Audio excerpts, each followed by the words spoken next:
You are now entering Maximum Driftcast, the only drifting podcast hosted by a Spanish soccer mom, a 30-year-old silver-haired fox going on 60, and finally, a 200-pound bowl of spaghetti with chimichanga arms. The champions, we are the champions.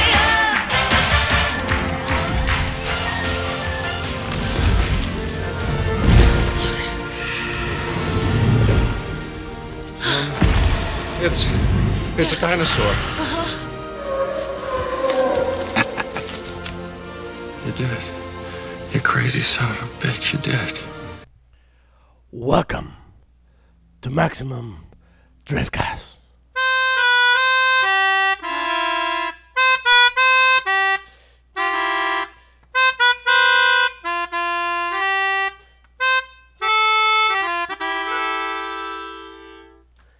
We did it. It was beautiful. You crazy son of a bitch, you did it. That was the best intro ever. Yeah, I think it's mostly due to the fact that I just got a new melodica. Is that what it's called? That's what it's called, right? Yeah, it's tell people what the melodica is, by the way. It's like a keyboard sort of blowy into device that makes the sounds go doot doot after you blow into it. Haha. It's a lot of things that make sounds when you blow into it. Yeah, that's true, Paco. That is true. Well, we don't have a lot to talk about. FD Orlando did happen. It happened, and it was very uneventful. Very uneventful. Not much to say there. The battles were all mediocre. I don't think there was really one that stood out at all. Yeah, I mean, maybe. Nah. Maybe. I don't know. I just say that we start the show with some Jurassic Park. Mm-hmm. And maybe we end the show with a little bit of Jurassic Park. Okay. It looks like you're getting a call from the Dominican Republic. Oh my God. Let's find out. Hello, is this the Dominican Republic calling? Bueno. Hello, is this the Dominican? Hey, Paco. Oh. Apparently somebody there. Let me see. ¿Dónde está? Para español, por favor, marque el número 2. Sí. Yo le di el canal número 2. ¿Habla español, señor? Claro que sí, señor. ¿Cómo Okay. estás? This is now the second episode in a row that Paco has answered a phone call from a Spanish gentleman. And all right, well, we just started the show literally a minute ago. One second. Let me just push 1 for English. Okay. There you go. All right. There you go. English now. So we just started the show literally a minute ago, and we were just saying how there wasn't a single exciting battle at FD Orlando. Would you agree with that, whoever this is?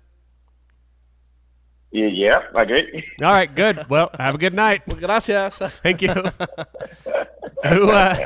Who is calling into our humble show? This is Johnnattan Castro. AKA.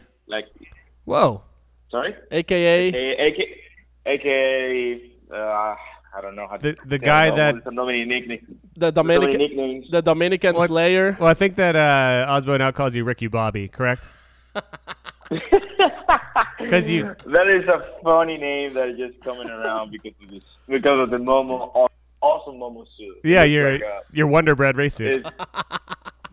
It is so bright that I'm kind of worried about the rest of the season with this thing.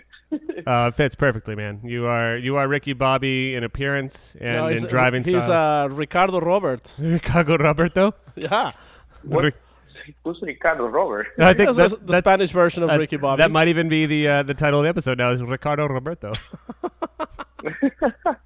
Oh my God! Yeah, welcome to the show, bitch. so you. Thank you guys for having me. Yeah, thanks for calling. We've been wanting to talk to you for a while, but you just kind of drove like a pussy forever, and then now you Whoa. decide. I'm kidding. I'm totally kidding.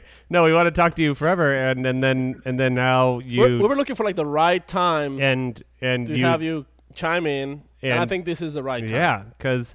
Let's just get to the bottom of it first and foremost. You threw down the best run I've ever seen at FD Orlando against the one, what everyone's Jesus. Is that the Irish Jesus, undefeated leader after 1 round? Yeah, he's the undefeated leader after 1 round. And I hate to preface this by saying, of course, I think James Dean's an excellent driver, and that's what makes you beating him all the more special because you threw down harder than I've ever seen you throw down 1, and 2 harder than I've ever seen someone throw down at Orlando. What the hell happened, man?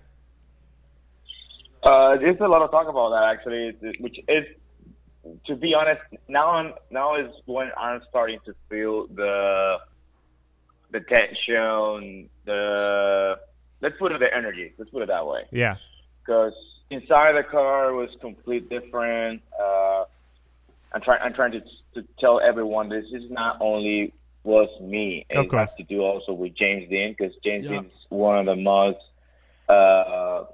clean, smooth, and straight up drifter of the world. And when you're gonna go against one of those guys, you know there's not gonna be any games. It's just pure drifting.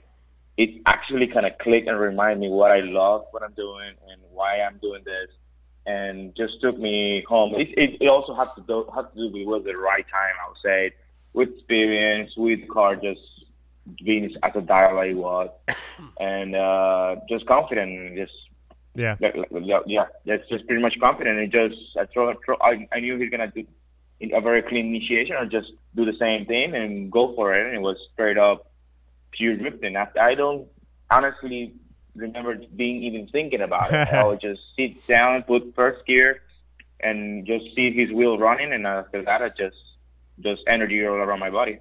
Yeah, it's because we've seen you drive very well before, but what I think one of my favorite battles before was you versus Forsberg. Yeah, you've done, and I think even I'm trying to remember. Did you have a crazy one with Osbo and similar results? But I don't know. We've seen you throw down these insane follow runs before, and of course your lead run was nearly perfect, I would say, as well. But are you an emotional driver? Did that happen because you knew who you're up against and you knew that there was so much riding on this guy and you were not expected to win at all? Is that why you showed up so hard, or what happened? No, it is more just a combination, like I said, combination of things. The team just built this car last year. We were last year just setting up the car, feeling myself, getting to know. There's a lot of shit going on, and you have to just put the car up together. I don't have experience like I'll say Frederick. Frederick just won a race with a brand new car, and I have to be honest myself. I don't have that experience, and that's exactly what happened last year. Just trying to learn the whole thing. Now coming up this year, we knew what we need to do in order to improve and step up the game, and we've started doing it. And one of the things that always lacking was practice, and I believe the super drift make a huge difference, and about, blowing an engine, top the wall, doing some things that kind of just forget about bullshit outside of the track, let's say. Yeah. And just focusing and having a good time. And we came to Orlando with a very strong car, more power, more torque, better engine. Steph just decided to put everything out in that car, and it worked out really fine, and that's exactly what happened. And every person that we're trying to follow, we got the speed, we got the dynamic of the car to just do whatever I tell him to do, and that's exactly what we did. We knew, for example, with Chelsea, that we just need to put a good lap, not go too crazy, because we know that he's also new, learning a new car. Yeah. So he was not 100% confident. So I didn't want to go and race too much at the beginning. I just want to feel how is it to power him, and that's why we did. And I lead lap happened with whatever happens. And then coming to James Dean was just exactly the same thing. Like, all right, he's throwing a lot of good laps. Just go for it. I remember Mitch telling me, just go have fun, put all out there, just go hard, go fast. Yeah. That's exactly what I did. Wait, who built your car again, and who's your teammate? You know that guy? Maybe he's kind of famous. It's Stefan Paparazzi, so you guys call it differently? What do we call him? What? I don't recognize that name that you said. What do we call him, though? Is it Papa Mama Kisses? Oh, that's exactly. Yeah, that's okay. Mom and Daddy Kisses. Okay, and then your teammate is Frederick, the rowboatman.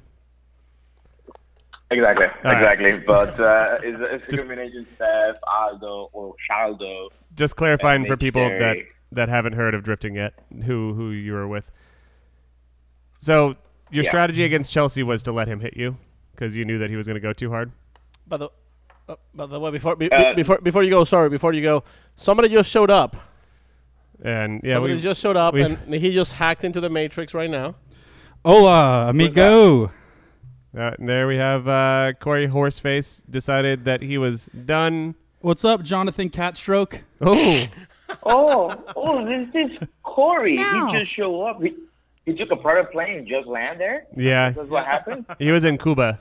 I took my private jet over here. Oh, why it took you so long? They punched your tires, or you got a...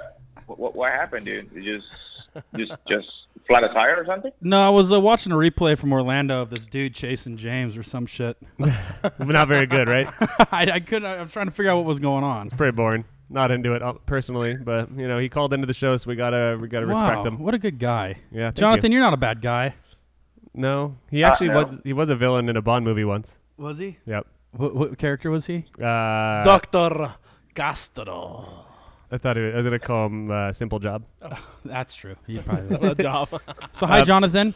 Sorry I'm late. Sorry to Corey's interrupt your guys'. I'm sure you had a good steamroll going. I just came in and destroyed it. We're on a roll. I just asked him if his strategy with Chelsea Denofa was to sit back and let Chelsea destroy his rear end. Sit back and let Chelsea destroy his rear end. Right.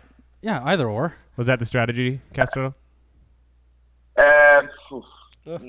Well, that round was interesting. Yeah. I did not expect to have a hit from Chelsea, and I'm 100% sure. And he told me that he was not on his intention to go that hard. Let's say. Of course not. I guess it was a combination and the slow and down part that I always check up with the e-brake, and it's something that I've been doing the whole weekend. And he trying to go hard. It's a new car. It's a new things going on, and simply it was too much. That's it. Yeah. A little bit too much. I know it was not on purpose. He actually hit us in the rear tires 2 times. Not on purpose. But he broke a lot of parts in the back, but nothing that the guy. He usually blows out his rear end. Yep. Actually, since there are no more Chevys on the grid this time, I think we should kind of like move on. And instead of having our favorite segment, used to be shitting on Chevys. I know where Paco's going with this. We should have a new segment called Shitting on Chelsea. Oh, no, I can't do that. I thought you were going to say a new segment called Blowing Out Rear Ends. Yeah. I think the new segment's called Blowing Out Rear Ends. And this episode, Castro got his rear end blown out by Chelsea. Yep. Ooh. And no, Chelsea was driving better than I had ever seen him, and he was dominating that track. And I dare say, I hope none of my team is listening to this. Okay. But I dare say he was driving better than Vaughn at the start. Whoa. I know. He totally heard it. Oh, he's texting me right now. You're fired. He's like, yep, that's it. No, but he was driving very well, and he still is dialing in that whole over-driving. Because I think, no offense, Castro, I think if he wouldn't have hit you, he would have won that battle. Oh, I think that's bullshit. Fuck you. What was your spotter telling you, Castro, at the second half of that battle? Was he saying that you got to throw down, otherwise we're out of this? Sorry, say that again. I got lost. What was your spotter saying to you after the first half of the battle with Chelsea? Was he saying that you had the advantage? Was he saying that he had the advantage? Was he saying let's hope Chelsea hits us? No, it was a good chase, not super close and all that. Just mimicking whatever he's doing at his own pace on the track. So just do your qualifying lap and forget about whoever is following you. The classic spotter talk. Sorry? I said classic spotter talk. Is like, don't worry, just drive hard. There's Do no one what you've been doing all day. No, there's no one behind you. Yeah, Corey can actually say something more deeper about it. It's just every spotter tells you just go hard. Yeah. Don't worry about it, and your mind's like at 10,000 RPMs faster than thinking a lot of things. What? Yeah. What are you thinking when your spotter is like, all right, man, listen to me. Don't take it easy. You literally have to leave your dinger on the track, or we're gonna lose this. Yep. Has your spotter ever been? Yeah. Has your spotter said that to you? It's like, I'm gonna put it to you plain. You're gonna lose unless you do a backflip. Yep. In the car, you better look like Hot Wheels out there, or Cruising USA 3. I remember that. I think Mitch Terry is that guy. He's a very cruel, straightforward person that tells you, hey, you gotta either just go hard as you can. If not, you gotta go home. And so just don't just give everything you have. See, you know, for me though, Johnnattan, is when people are like, "Dude, you really got to do it, or you're gonna pack them and go home," and I sit there, I'm like, "Well, I could probably be playing video games right now." Yeah.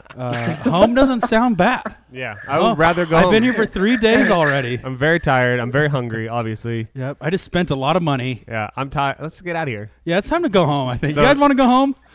So I usually ask back. if you're going to end up being Corey's spotter for the Pro 2 second half of the season this year, just remember you can't threaten Corey with going home. Or don't give me any options. Yeah. Be like, Corey, if you don't try hard.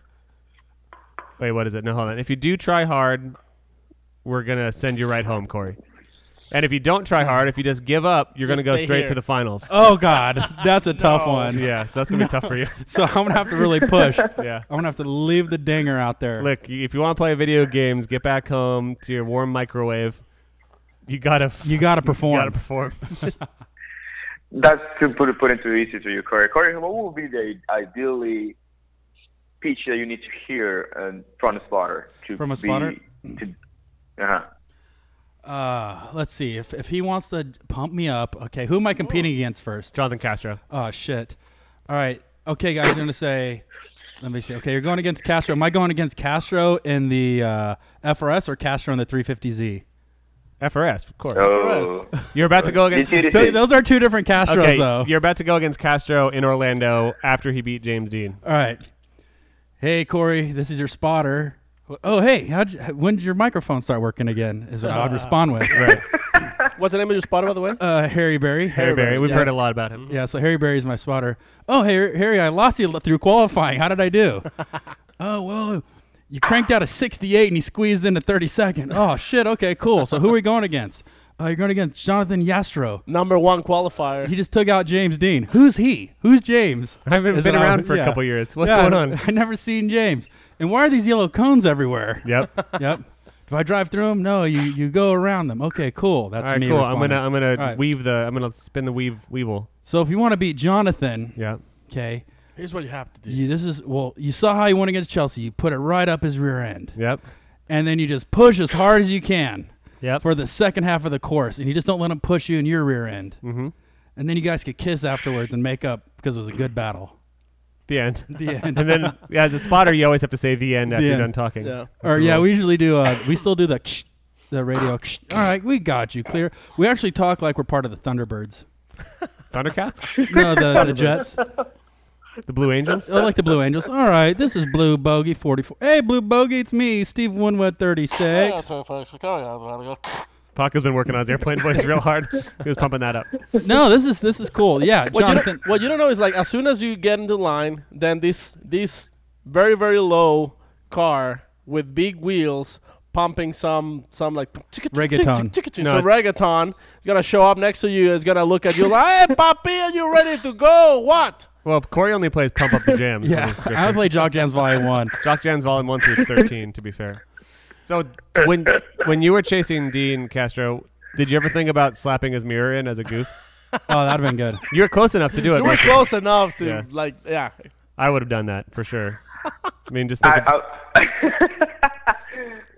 well, to be honest, I was just actually seeing the time I got get really really close, I can literally see his helmet and hands changing. And then, oh yeah, you saw his face because through the visor, like. Because for those that aren't aware, James Dean drives a right-hand drive. Ah, that's cool. So James Dean's driving right-hand drive.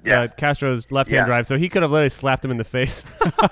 Those damn arm restraints, though. Yeah, that's true.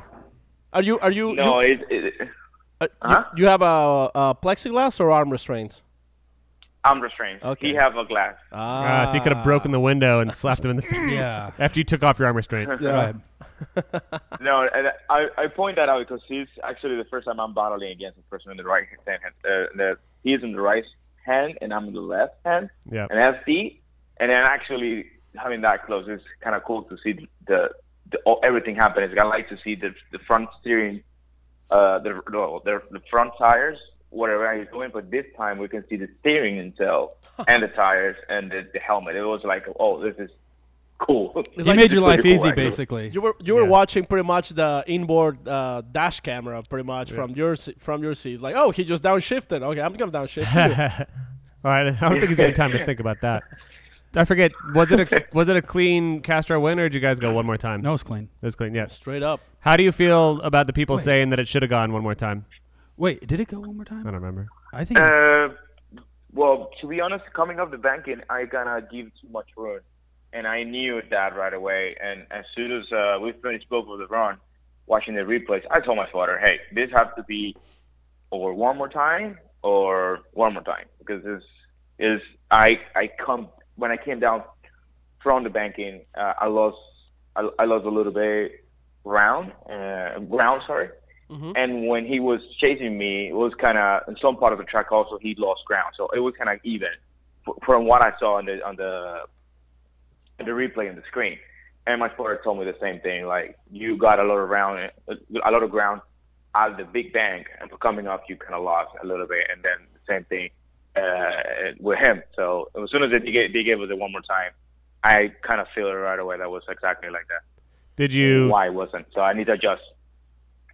Did you think that right after the battle ended, did you feel like you won? Did you realize that you threw down the most gangster follow at Orlando? No, as soon as they give it one more time, like I said, the one more time, I knew why, and I knew what I need to do to compensate and do that. Just because I knew he's gonna just do the same lap. Yeah. And wait, so they did do it one more time. They did. They Okay, did. okay, cool. I blanked out. All right, yeah. So they did do it one more time, which was so let's back up. How did you feel after the one more time then? Yeah. I knew he was gonna have to go one more time. I knew what to do. Yeah. And then you threw down harder, and thankfully knew he wasn't going to break check or do anything crazy. And did you ever actually make contact with him, or were you just right there, inches away the whole time? Yeah, I did not make any contact to him. And if I remember, if I did, it was just a minimal with the right front tire under his rear left quarter, which was in a transition. That's the part that I kind of remember. I kind of overshot a little bit, have to adjust and then go back because I have to make a little adjustment with the steering, try not to hit the front second clip, let's say. And that's the only part I remember. But then after that, it was very clean. Like I said, he was just going same speed almost all the time, and it was very smooth. So it allows me to just do the same thing behind it. Do you feel that your car was faster than his? I'm gonna be honest with you. Yes, in the second lap, yes. And you guys, first lap we matched somehow in some part of the track, but by second lap, I would say those Mexicans were pretty good. Or did Papa Mama? Did Papa Mama Kisses push the extra 50 horsepower button? I would say a little bit more because car feels really good. I got to chase, for example, Hilbron. That he's a very fast driver, and I could keep up with him, no problem. And Chris just in the second lap of the tires, and the car was holding. There was a very good combination. Yep. So after you guys one more time, you guys went back to the pits and obviously made adjustments to dial in for his car. Nope, just change tires and go for it. Nice. Yep. Well, I mean, in that one more time battle was as good, if not as I mean, not good enough, but it was pretty much as good as your second battle. I mean, they were both. Well, second battle was decisive, and they were both still pretty badass. Why changing the suspension? I don't think it was great. So when I made my original statement about how did you feel about the people that said it should have gone one more time, I was talking about the second battle because I've heard the haters, the James Dean loyalists, were saying that Castro still didn't win because James Dean, of course, still threw down an incredible lead and an incredible follow. But yours was just that much closer. And I believe that two of the judges said Castro. I think that Lontang mower man said Castro had better angle in his chase and a little bit closer proximity on the lower bank. Yeah, but who was the one that said one more time? I don't remember which one. But it was one more time. Brian. Yeah. So yeah, do you feel like it was decisive in watching it in the past, in the after the fact, or? No, it's all good. Okay. It's all good. Yeah. So the question is do you think that the judging was right? Do you think that you deserve the win? I believe so. Yes, I believe so. Yeah, I would agree with that. I agree. Watching both of the replays, the fact of chasing with matching the angle line and commitment in that part is just the only thing I believe. Distance, we're extremely similar. I would say we both got together, and I would say, to be honest, that the part of coming up the banking, from the first inner clip to the second inner clip, the last part of the second inner clip, his transition was very, very amazing. I was amazed how awesome and clean he was, and he literally calculate exact time, precise time when I'm gonna just check up and for the slow down, and he just matched it perfectly. That was pretty cool. Yep. So you beat Dean. Well, stop talking about it. The election's over, dude. I got one thing before me you too, move on. me too. Oh my God, Paco, you go first. That's so Okay. good. Hold on, Yeah, that's before hilarious. And you guys are like, there's a hold lot on. of things. Hold on. I just want to mention that I was pretty sure that was going to be the response. Oh, God damn it, So I was Sam. like, all right, let's move on. And then these guys both next to me freak out like, no. don't do it. You try to get a rise out of us. All right, go on, guys. Paco, you go first. Yeah, one of the things that definitely struck my attention when you were talking to Lorette on she interviewed you after that run, and you said that no, like this is how I usually drive back home, and this is how I usually feel. Like it seems like there's like something clicked on you. Like you've been kind of like going for it. Like and we've seen some runs where you've been driving like that. Some of them just like a little something happened. Something clicked on you. Is that correct? Yeah. What That's completely. what was it? That was my honest answer about that, and she got me in the sign that I was very emotional actually, because like I said, I did not realize what just happened after I see everybody just clapping and giving me congratulations and then telling them what you just did, and I said, I was not watching. I was not racing against all the titles that James Dean have, and I was just driving against one of the best drivers on the track. Not overthinking about it. It just I was a car that I know I can be next to him, and that's exactly how I normally think. And just to answer your question is that normally when I drive home here in the Dominican Republic, it's just not thinking about the title that person has. It's just a person who drives very like this, the way that he drives, and I just match that and just go as close as I can, predicting what he's going to do and knowing what my car is going to capable of doing, and just connect with that and doing it. Yep. The click, I would say, comes from Super Drift. That decision us for coming, from Long Beach after actually being myself at the top 32 battle with Dean Carney. Mm-hmm. I kind of like get over it. I was kind of pissed off about it. Yep. And then Steph told me, well, you should stay and do the Super Drift. And Toyota told me the same thing, and next thing too. So, you know what? I'm going to do it. Family flew in. My wife gave me always the support that she's always given to me. And she told me, baby, just go out there and have fun. And now you have more time to learn the car, so just do it. And that's exactly what I did in Super Drift. I just literally forget about it. Aldo also telling me, Johnnattan, just go and have fun. This is not a point round. It's just more a fun day. Yep. And why don't you just for the first time do that? And I put my mind on that, and I did that in Super Drift, and it worked out really fine. And we got a top 4 for the first time. Like I said, it's not a point round, but you're racing against and guys that putting everything out there on the same track. They give all the nerves to get close to the walls and be able to drive like that and have that confidence and connect with the car the way we did. It was amazing.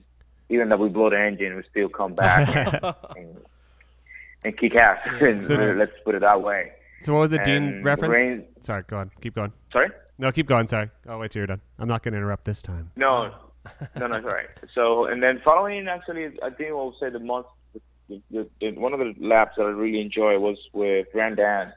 His style is very smooth. It's a very straight up driver too. Radical Daniel. And I love his car, and it gave me the confidence to just go chasing close as possible, and be able to do that on track. It was very good for me, and it was a very good win.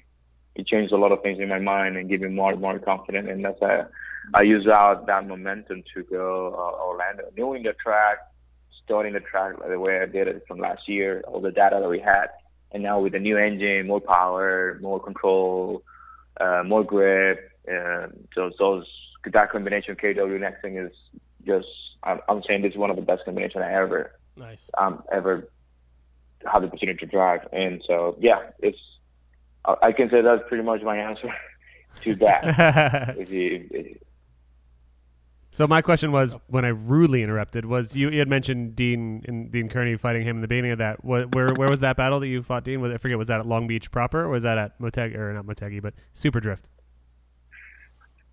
You're saying like the Dean Kearney's rounds? Dean Kearney's rounds was on top 32 for Long Beach. Yeah, I just trying to remember what that was. Formula Drift. The championship round. Right. Yeah, that round, when I lost that round, it kind of got me. Like, you were angry with the Irish. Yeah. Is what I was getting at. Those Irish, man. You're like, all right, these Irish guys, they're bossing us Americans around.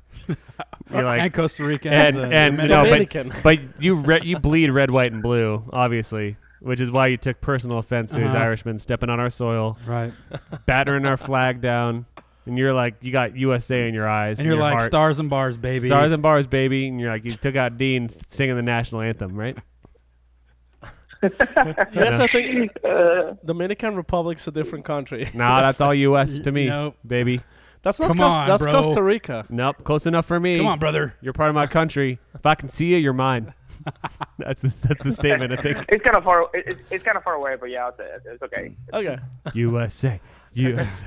No, we're not going to do it? No? All right, fair enough. Come on. All right, Sam. All right, go ahead. So here's my whole take off this thing. Obviously, it was take off this thing. It's pretty gross. Take off this whole thing. But the incredible thing about this is that one moment struck everybody. Like, that moment of chasing Dean, for whatever reason, touched everybody in the stands. Jared had an emotional moment, especially listening to Jared's live stream was incredible. That was so, like, I got the chills watching it. And if you haven't done it, listen to it right now, because it is wonderful to surprise Jared, because Jared's not bored with the sport by any means, but he's used to seeing drift runs and drift runs and drift runs. And when he is so beyond O-doctoring, like he was beyond O-doctoring. Yeah. Jared was literally screaming, and like you could feel that he was like pulling his hair, like, I can't believe I just saw this. And then he kept saying this was like a history moment. He sounded like a Japanese drift announcer, because he was I just bet you screaming. he was on his feet. Yeah. Anything about how many rounds Jared's seen over the lifetime of announcing, it takes a special moment to get that rise out of him. But now looking back on the whole event itself, this is still the most talked about moment. No credit taken away. It is. No, saying about the bird in the background. Oh, yeah. Oh, he got birds feeding the pigeons. But this is the most talked about moment. And not to take any credit away from the top three, but this exciting moment is what's resonated through this event, and it's going to resonate through the entire year, and it's going to make highlight reels. And it could be, if there is a final battle, there's always a final battle in Irwindale that decides the points, it seems, at least the past 3 or 4 years. And it could be that because our bud Castro here beat our other bud who doesn't want to talk to us, James Dean, that like this minor points loss here, because let's be honest, James Dean is going to be in the championship run for most of the year, I imagine, potentially. And this unheard of before this moment Castro guy, no one's ever heard of his name. I'm kidding. No. Bad jokes. No, but you have. It is true. It is true. No, it's not true. No, Come on, true. man. No, Jonathan, it's not true. No, No. To be honest, it's Corey. I know Corey. We drove together for a long time since 2012, and it's just not an easy road. It's been a long road, and I'm being hiding myself. Just drive very slowly, just not knowing the car. All the combination that we know that drivers pass through. I took a different route, and I told Jared, now that you mentioned Jared, and my question to him watching Pro 2 on Orlando was, how do you feel about this Pro 2 being so competitive and so matched now? And both of us were agreed that this is one of the best things that can happen to Pro 2, because now we have limit of the tires. We have the drivers have to limit the power, of course. We're not going to overdrive the car. I'm going to blow the tires in the second lap. And this is going to give opportunity to everyone to match the driving skills. And I told my answer to him this, and you guys might be a little bit surprised, is I wish I have the opportunity to go through Pro-Am, Pro 2, and then to go to Pro. I would definitely definitely take that. And then whoever is listening to this that will have the opportunity to drive Pro 2 with this opportunity of driving with just driving skills. I wish that you guys saw what, for example, me and Corey passed through to be able to drive Pro. Yeah. Driving Pro is not easy, and not having some experience is a huge disadvantage. Yeah, and absolutely. a lot of money is going involved and all that. You guys had it super rough that first year that you two were thrown into Pro 1. Yeah. No, okay, so it's funny because I talked to Danny George today, actually on the phone, because I was How high was he? He was baked, man. I couldn't understand. He was speaking Dominican or something. I couldn't understand him. But no, we were talking, and I wanted to pick his brain a little bit on like, what was your experience going back? How has the sports changed? How is it driving the car? What do you think about being back in the FD atmosphere? And just listening to his responses were like, dude, it's a completely different ballgame now.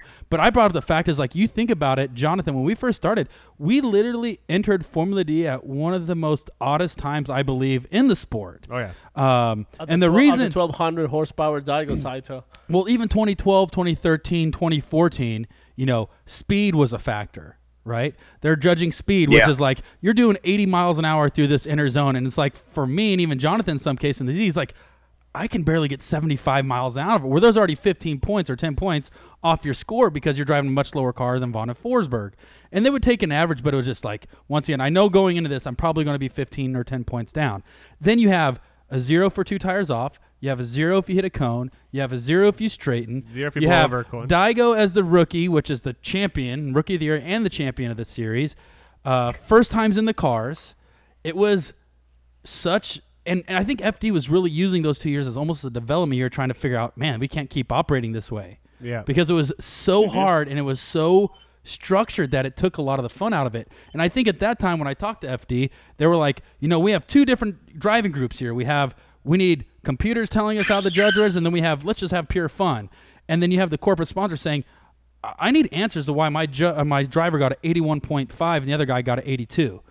I need a reason why, right? And it was too technical. It was way too technical. And for new guys coming in, it was hard to adapt to how technical it was back then. And not only that, Johnnattan, for your road, for example, when I see you kind of grow as a driver over the years, it's like I look at somebody in your position, and Johnnattan starts off in a 350Z for 2 years. Then after that, he goes to a completely V8 370Z for 2 years. Now he's going to FRS. And in some cases, it takes longer than 2 years to develop a chassis. Look at Dai in the BRZ. Yep. You know what I mean? Like, so as soon as Johnnattan has an opportunity to get comfortable in the car, you're going to be in something different. And you have to redevelop that. And then you're going to go to something different and redevelop that. It takes a little bit of time to get used to it. The rule is anytime you get good in something, you got to get rid of it. True, yeah. Or the other rule is just don't get good in it. And then use that as an excuse to go to something else. Yep. But it's like, it's not an easy road by any means. And, for us, Johnnattan, it was Pro-Am right to Pro 1 with these guys. And you're like, all right, well, we're going to try this. And you looked, linked up with the guys at City Tire and drove that Z. And I drove the K-Sport Z, which was very simple at the time. They were very simple cars. And, like, sometimes looking back, it's like, I don't even think that car was ready for it, to be honest. Either one. Pro 1 at the time? Yeah. But I think that's things that we had to learn from all those flip-flops of cars and changes to get you to the point where you are now. And being able to adapt faster because you had to adapt 3 different times other than this. Yeah. Sorry, that was just a long rant. Yep. Yeah. No, that was just a long rant. Sorry. Yeah. That's okay. I agree with that. No, it is. Yeah, it's just no. There's no better way to say it. It's just honest, and it's good that because Corey and I we spoke a lot. We changed a lot of information. We crying and tears and beer. You cried a lot together. Mostly tears, just lots of crying. Yeah, we switched beers. Switched beers, cried in each other's beers, cried in each other's eyes. It's funny because at the time, Johnnattan and I we got into the same time, similar cars. We were both running factory 350Z diffs with stock transmissions. I was obviously running wood screws on the fuel and for example, in Seattle, when Johnnattan, didn't your hood fly up and you blew out your windshield? What was that, 2012 or 2013? I ended up crashing into the wall, and Johnnattan needed a windshield because he ended up doing pretty well. So we actually took the windshield out of our Z and put it in Johnnattan's Z so he can keep going. And that's when you got your first top 16, right? Yeah. That year I because did of my not, windshield. Because of windshield. Yeah. And then you also wrote. It It was your windshield. That's And then John. you I also was gonna throw it out there. That's it. you also wrote in forehead grease "fuck you" on the windshield, so that way, I want my windshield back. when he fogs it up, he's like he sees a big "fuck you." That's awesome. No, but that was the thing. It's funny, like, because Johnnattan and I obviously have done quite a bit together, even though we're on the other side of the world. We always see each other, and once again, we're the two new guys. Hey, we have same cars. Should we try to share stuff? But keep in mind, it was like a new team, new guys. New so it's team, new guys. What do we share? Well, I don't know. Let's Share figure everything. it out. Yeah, let's. Hey, Johnnattan, we have too much grip. Why don't we take our wings off? So we'd both take our wings off at the same time. Oh, we have this. All right, John, let's do it at the same time. So him and I would like do the same thing at the same time, kind of just guessing with each other. Same car, same girls, same squirrels. Dude, yeah. Dude, how do you clean your windshield? I use this glue. All right, Yeah, put it on. yeah, dude, shoot from the hip the whole time. Mayonnaise. Mayonnaise is what I use, Jonathan. Yep.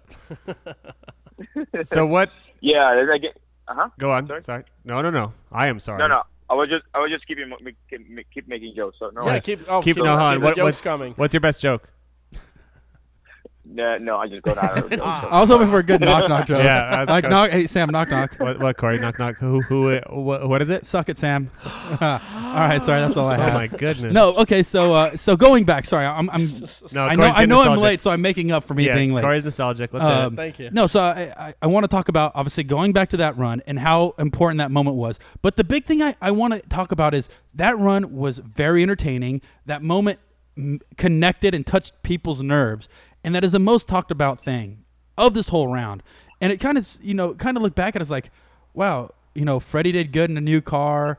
He may have won, but no one gives a shit Yeah, because and Castro's run was sweet. And that's the thing, and That's that's not true. exactly. No, it's not like no one gives a shit, but- No, who you got Osbo on the podium, you got Essa Essa Dye. and Dye, right? Dye. So All Dye- champions. Yeah, Which, by the way, the final race, I don't know if you saw it, Johnny, but it was very uneventful. Right. Like, I knew that Essa going in was not going to be the competitor. No bash on Essa. I just knew that final battle was going to be all Osbo, period. Right. Like there was no. I feel like if it was going to be Vaughn versus Osbo in the. Well, I guess that couldn't have happened, but let's just assume Vaughn versus Osbo would have been insane, and Dye versus Osbo, I think it still would have been insane. Right. I just kind of knew Essa going in, it wouldn't have been insane. But look at who was all on the podium. That Castro is, versus Osbo would have been right. insane. See, yeah. so look at the Teammates. podium. That's all memorable moments. I think that was one of Essa's first times on the podium in over a year. what? Like No, 2 years. No, that Chevy Camaro he had got on the podium every goddamn so that round. should have been a big moment in FD, right? Essa's back on the podium, and then you have Dye once again back on the podium. That's a big deal. 3 champions. Oz was in the winner spot in a brand new car, right? Big moment to talk about. Nobody's talking about these things. They're talking about the one moment that they connected to. And I feel that's what makes drivers and what makes personalities is that moment. I think it's the moment that makes these people. And I think Jonathan finally had his moment. Corey's going hard right now, dude. No, but I love it. No, I love it. You know what I agree. mean? I think it's true. I love it. And I agree. I don't know. I'm totally with you, dude. Like seriously, I was watching FD with my buddy Brian, and I kid you not, we both Don't kid jumped us. off the fucking couch, just like yes, stay there. Holy shit, this is fucking good. Then Like, dude, Paco kicked over the TV. I'm sorry, dude. Yep. It was super insane to watch. It was one of the most exciting moments I watched on FD. I kid you not. What it's color? that good. What color was his aura, Paco? It was like a heavy purple. I was gonna say a hazy- brownish hue. but you know what I mean, and like that's the thing we talk about this topic quite a bit, and that's why I bring it up. Is like what makes the drivers? What happens on track? It happens off track. Is it that moment? Is it that video? What makes it? You know what I mean? It's like you can go through and win a championship like Essa and be blown in the dust. No offense to Essa, great guy. Yeah. But it's that moment that I think I can get behind him. I hope Jonathan does that again. You know what I mean? Like I have this thing for Jonathan now where it's like, I just saw Jonathan blow my socks off. I hope he does that again. So I'm going to pay attention to him. Yeah, and is he single? After this, I hope he is. Yeah. Are you single or not? Tell us. My point with I'll tell you something that I Should. I'll say very proudly is I believe that this, and I hope that this can change the view of FE as the pure. And remember us. Why are we watching and what are we doing? Are we doing drifting, or are we driving cars to pay the bills? It's just a different approach, and we both put everything out as a pure drifters that we love what we do. We know games, no politics, no. Just it was just pure drift. That's the best way to put it out. And I think bring back the love for the sport to a lot of fans. A lot of fans going to start bringing back a love for what we do. And we hope that we can keep doing this. And for sure, I hope they'll go back and drive again against James' team in the next rounds. And hope also to, because I was going to use another example. Chris is an excellent driver. It's a very straightforward. Ryan Turek. There's a lot of drivers. Hazel. There's a lot of drivers that are very clean drivers that you can just follow closely. Happens with James. It clicks in the right time, right moment, and hope again that happen again. But the most important thing that we can take out from this moment is drifting is alive. We should keep pursuing this, and we should keep asking. And I'll say this maybe for the judges. Let's keep asking us as the drivers to do that on track. Yeah, I would agree. And I think once, like you said earlier, you had that moment of, you know what, let's just go out here and enjoy this, because that's why we're all here. We're not here for the money. We're not here for this. We're not here for that. We're doing this because we have a passion for doing it. And like you said, that was your one thing that clicked. And it definitely showed in your driving throughout the weekend that I'm doing this because I enjoy this. And everything else that comes along with it is, if it's the money or the sponsors or anything like that, that's just a byproduct of me having fun and enjoying what I do for a living. My second question for you is, I'm assuming you know this is probably your biggest moment in drifting to date. What has it been like social media-wise? What has your response been over the past 3 days? Oh, it's a good one. I got the first time in my life run out about it because the Instagram is clicking. All right. Hey, I got so much followers in the last 3 days. I couldn't believe it. I couldn't believe the reactions. Everyone is just. I got a message from people that I did not remember have my number. It's mind blowing. It's just mind blowing. Honestly, it's being a lot of love in a good way. It's being a lot of talk. It's a lot of support. Yep. My family. My dad almost had a heart attack. I have a family lunch today, and he told me straight up, "Hey, I almost got a heart attack, or we'll almost have to go to the hospital." It's just everyone just got crazy about it, and it's just being awesome. It's just awesome. And do you know what's? And once again, this goes back to solidify my point. It is incredible that you had that response from not winning, but performing extremely well and driving with passion. You got that following not from winning, you got it from leaving your ding dong out on the track. You know that? Like, that is incredible to me if you think about it. Yeah. It really is, because it goes back, we talk about this, and like I says, you don't always have to win to be recognized. You don't. Right. This is a prime example to that. You have Johnnattan Castro, who's been jumping from car to car to car, got on another team, new car, drives his balls off. Now Johnnattan is a force to be reckoned with in people's eyes, and he has this huge attendance now. And can kill the one that we've seen on Instagram, people posting like James Dean's going to do a clean sweep all season. He's gonna beat everyone. Which, by the way, just make a point right here. We're not trying to demonize James Dean. No, not at all. He's the bad guy. No, we're just no, not at all. Because a lot of people already think, oh, these guys are hating and Dean. Well, but no. While we're getting emotional about our Castro stories. Yeah, it's just a recognition where there's due. Dean is a formidable driver. Formidable driver. Which obviously right now he is the talk of the town. And he still may very well go on to win a championship. But I still think Osmo might, but we'll see. But hold on, you guys got to talk about your Castro stories. Because the reason I want to bring this other one up is the other amazing chase run, right, that has been talked about for a very long time. I don't know if you guys remember this or not, but it was from Texas when Chelsea followed Carl Osaki. Who? He was in the white S13 or white S14. Oh, yes. Do you remember that chase run? What year? Osaki was it 15? Was it BRZ? That was on Texas 2013, I believe.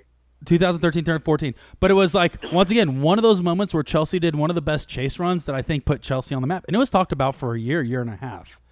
And that's when Chelsea was, driving his piece of shit BMW that always broke. And shitting on Beamers. You know what I mean? But it's just like, once again, that's when Chelsea had his big pro moment where now Chelsea's, I think Chelsea's biggest pro moment is when he won Long Beach. Well, that was his first moment. That was his first moment that steamrolled into these other things that are happening. Yeah. Well, it looks like Sam has a No, Castro well, story. before it gets too late, like, because you guys already got to talk about how boned up you got when you saw the run. I was so thankfully the grid at Orlando. Corey's on his phone; he doesn't even care. You know, I'm recording you, Sam. All I right, just cool. All right, so thankfully the grid at Orlando is right next to the track, and you can literally hop from the grid to the track in 10 seconds if you need to. And I'm changing out batteries on Vaughn's GoPros and what have you because he keeps on progressing, making my job hard by keep on staying in the rounds and all that.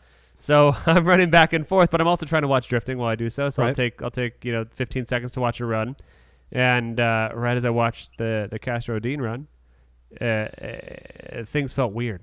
It was different. Like the energy around the stadium was different than it had been. Like everyone awoke and everyone got crazy. So I was hoping to piggyback this onto Corey's, and now it's crazy because Corey's excitement is waned. But piggybacking on Corey's excitement of that run, like the stadium was in a very strange mood, and like Castro and I nodded at each other when we see each other in the pits for the past 2 years. But I had to go up to him as he was getting out of the car and give the fist bump, and like Lorette's waiting to talk to him, and like everyone else waiting to talk to him, and I had to like just kind of like weasel my way in, like fist bump. That was crazy. Bump, meet you in the porta potty. Meet you in the porta potty if you want to even up on our deal.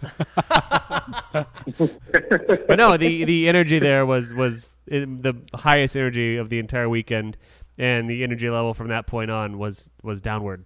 And it's not to say that it's an amazing thing, dude. And not to, of course, diminish Osbo's victory in a car that is barely proven, and not to diminish Essa getting back on the podium, and Dai in a car that has barely worked properly, or at least how I wanted it to for years, getting on the podium. Like that was of course still a run to remember.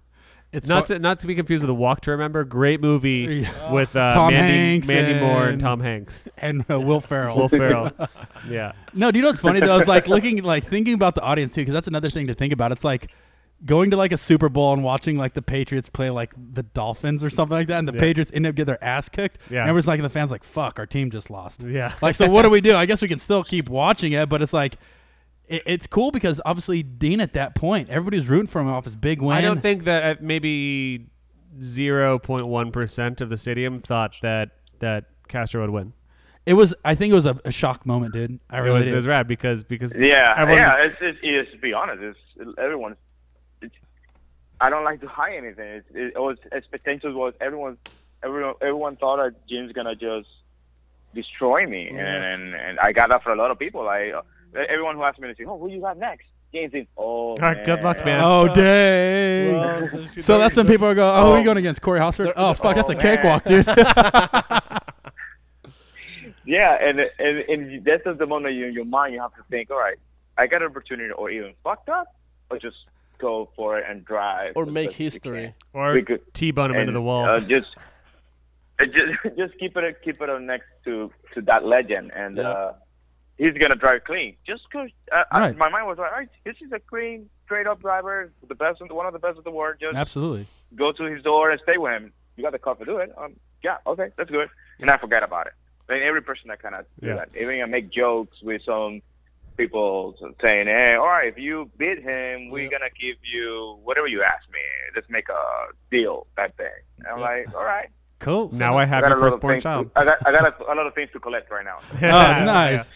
Yeah. But I think a lot of the other thing too is that people were saying that he may be undefeated of all time. Like there were people actually saying, I did see this a couple of times online. It's like James Dean will not be beaten this season. Right. And I would say like the only people who has defeated him was Peter Vishek. His I heard partner. what Johnnattan does is when he pulls up next to drivers, he just always pictures them all naked in the drivers meeting and in the cars. Yeah, and then he stares you down and just pictures you naked, and then you can't move. And then you freeze. You freeze up. Can we stop talking about this damn run? Yeah, actually, Let's move on now. But before we move on, James, obviously James is an amazing driver. This is no offense to James. We wouldn't know. He hasn't talked to us.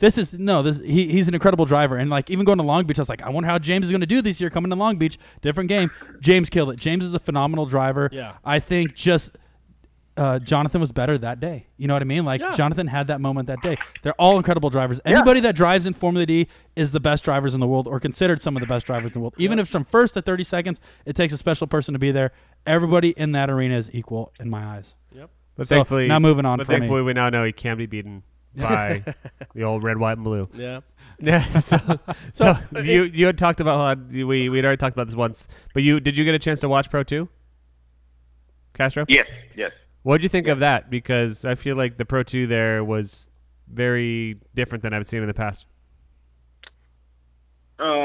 I think there's a lot of adjustments for the new tire rules. A lot of driver gaps in these situations with tires that some of them did not got what they're supposed to, or were not ready for it, or I think it was a lot of adjustments. And even so, I saw a couple good rounds and a couple good battles. And I'll say next round, Pro 2, they'll make adjustments to just make a good show. I'll take an example. A Puerto Rican driver, Luis Desardi, is a buddy I know, and he's been driving hard. He's trying to make it to the top. He qualified first, won an amazing run, and I know all the troubles that he got through in that day, and still had.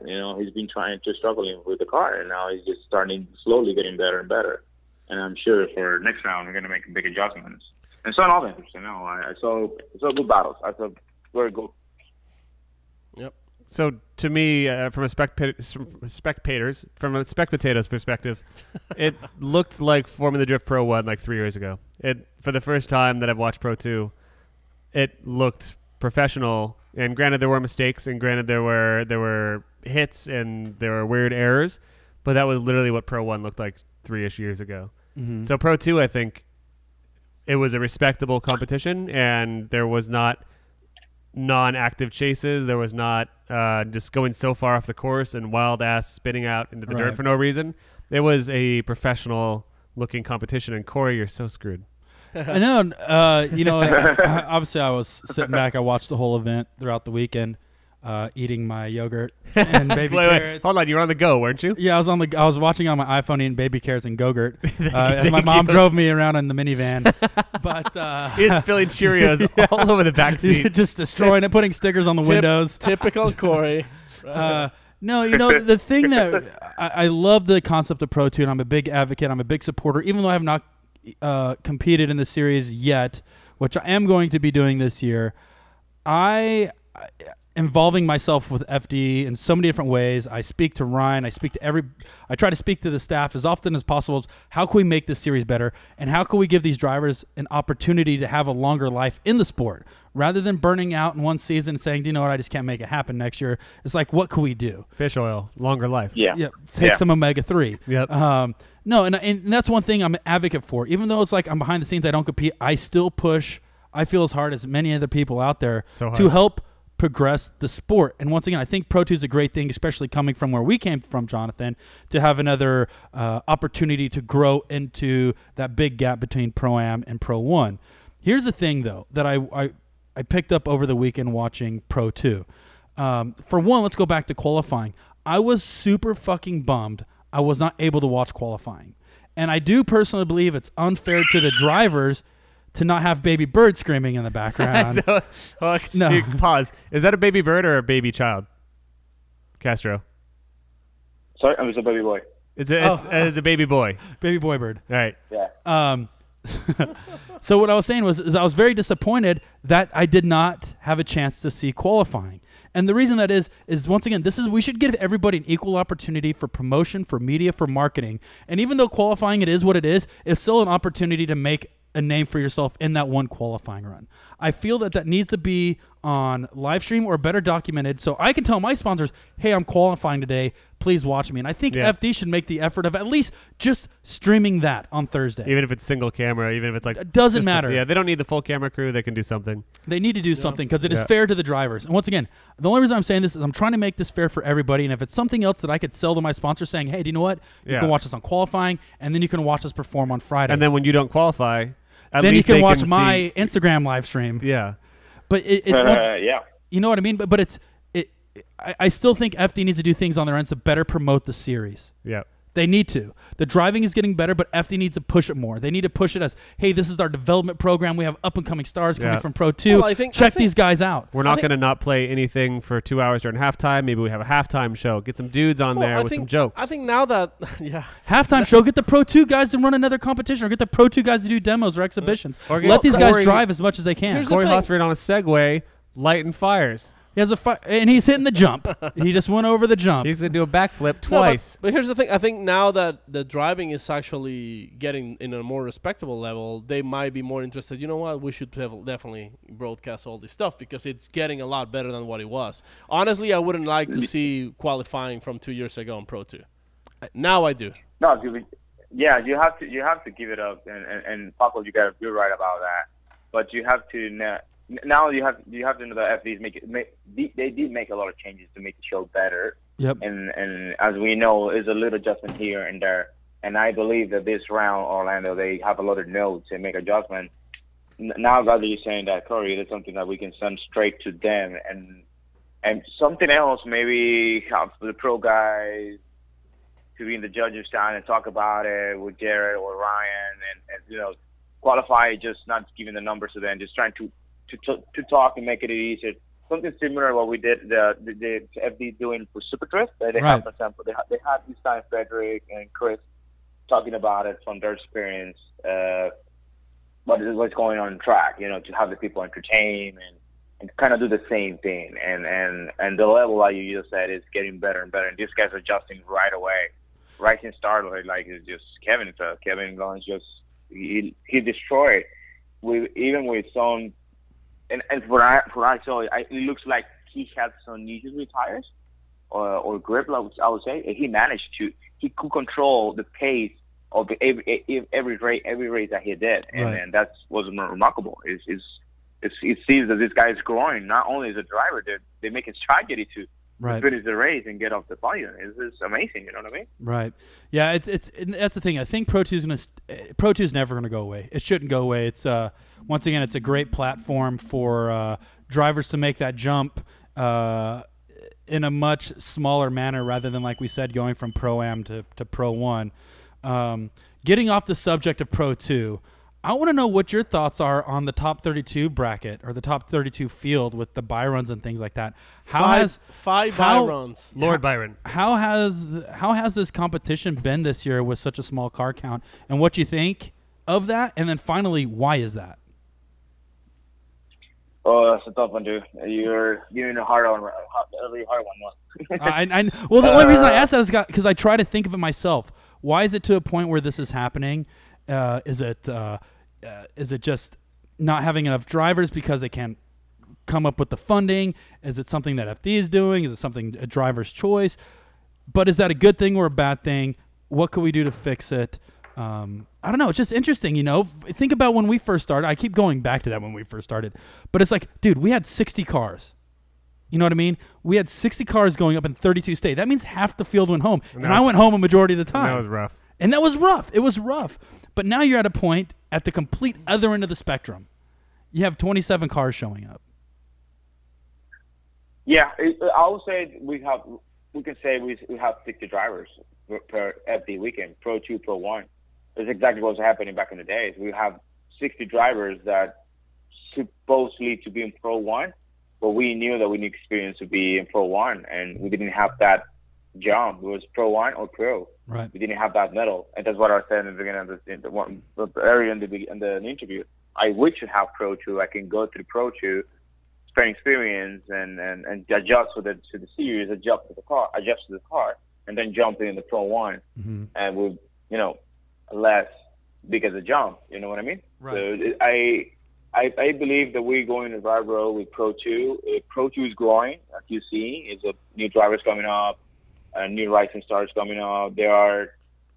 I would say they are getting better, not only as a driver, they're just adjusting the cars and have that experience. And I believe that next year will be different and very in so many ways. So I can say that, yeah, pretty much that. No, that's a good point, because before, everybody that would come out of Pro-Am with the license would be considered running in Pro 1. So you'd still maybe have 50 cars in Pro 1 if there wasn't Pro 2. Pro 2 is splitting up that field. Maybe we only had 26 consistent drivers running Pro 1 for as many years as FD's been around, and then everybody else has kind of just been the filler for the region. So maybe that bottom 25 was just people from the East Coast or West Coast. And like, all right, I'm going to run FD for once or twice, and that's what the other car is. So I could totally see that. I could totally see that. The reason is there's less car count is because now they're splitting them up instead of making that big jump. So hopefully FD this year takes a look at that, and maybe instead of give 8 guys license, they give it to top 12. Or maybe they just let us know what you guys want to do. Are you guys going up next year or not? You know what I mean? But there's still, I believe there needs to be at least 32 cars in Pro 1. Or put the Pro 2s in there if they are ready and willing. Right, yeah. That's the other thing, too. So if they know that, hey, we have 27 cars showing up, move up 5 guys, from Pro 2 to Pro 1 and give them a shot. And give them hamburgers. Yep, and hot dogs. Well, I mean, 5 guys, hamburgers. I believe, we just need to give throw some ideas, get together, like brainstorming and talk about it. Yeah, why not? To see what we can do next year. When are we going to be sitting on the beach in Dominican Republic? Domain Republic. When are we going to come out and actually hang out there? Yeah. Okay. Yeah, that means he's never going to invite us. Why? Because Sam's going to smuggle drugs up his butt on the airplane as he comes back. Love is smuggle drugs too, DP. Oh, what? Is that what you call that place? Yeah, DP. Yep. DP Town. The Dominican Public? Jesus. What? Oh my God. Yeah. Sorry, Jonathan. Let's get a little bit of background history from Johnny, because I think we haven't heard much about before Johnnattan Castro before Formula Drift. Yeah, he was a bodybuilder. So when did your parents fall in love? So let's bring it a little bit closer to 2000s. All right, tell us about the day you were born. Oh my God! I believe that my dad was drunk that day. Oh. He went to the lady to sign up the names. He said, "All right, put everything double without Jonathan name. Whatever you just JH. Jonathan. Two hands there. Put 2 N's and a couple H's. Yeah, I got the H in the wrong spot. We've got a fucking party right here. What you guys got? Pull him out by that cable. Yeah. Swing him till he wakes up. Man, I've just become a man, so just put whatever I say there. Hell yeah. Yeah. That's I remember that day. And now that you have a son, you just named him Brandian, and he's got with an H, 4 R's, 3 H's. Hey, it was not, it was not my decision. To be honest, to be told, my wife just calls Monica as her mom's too.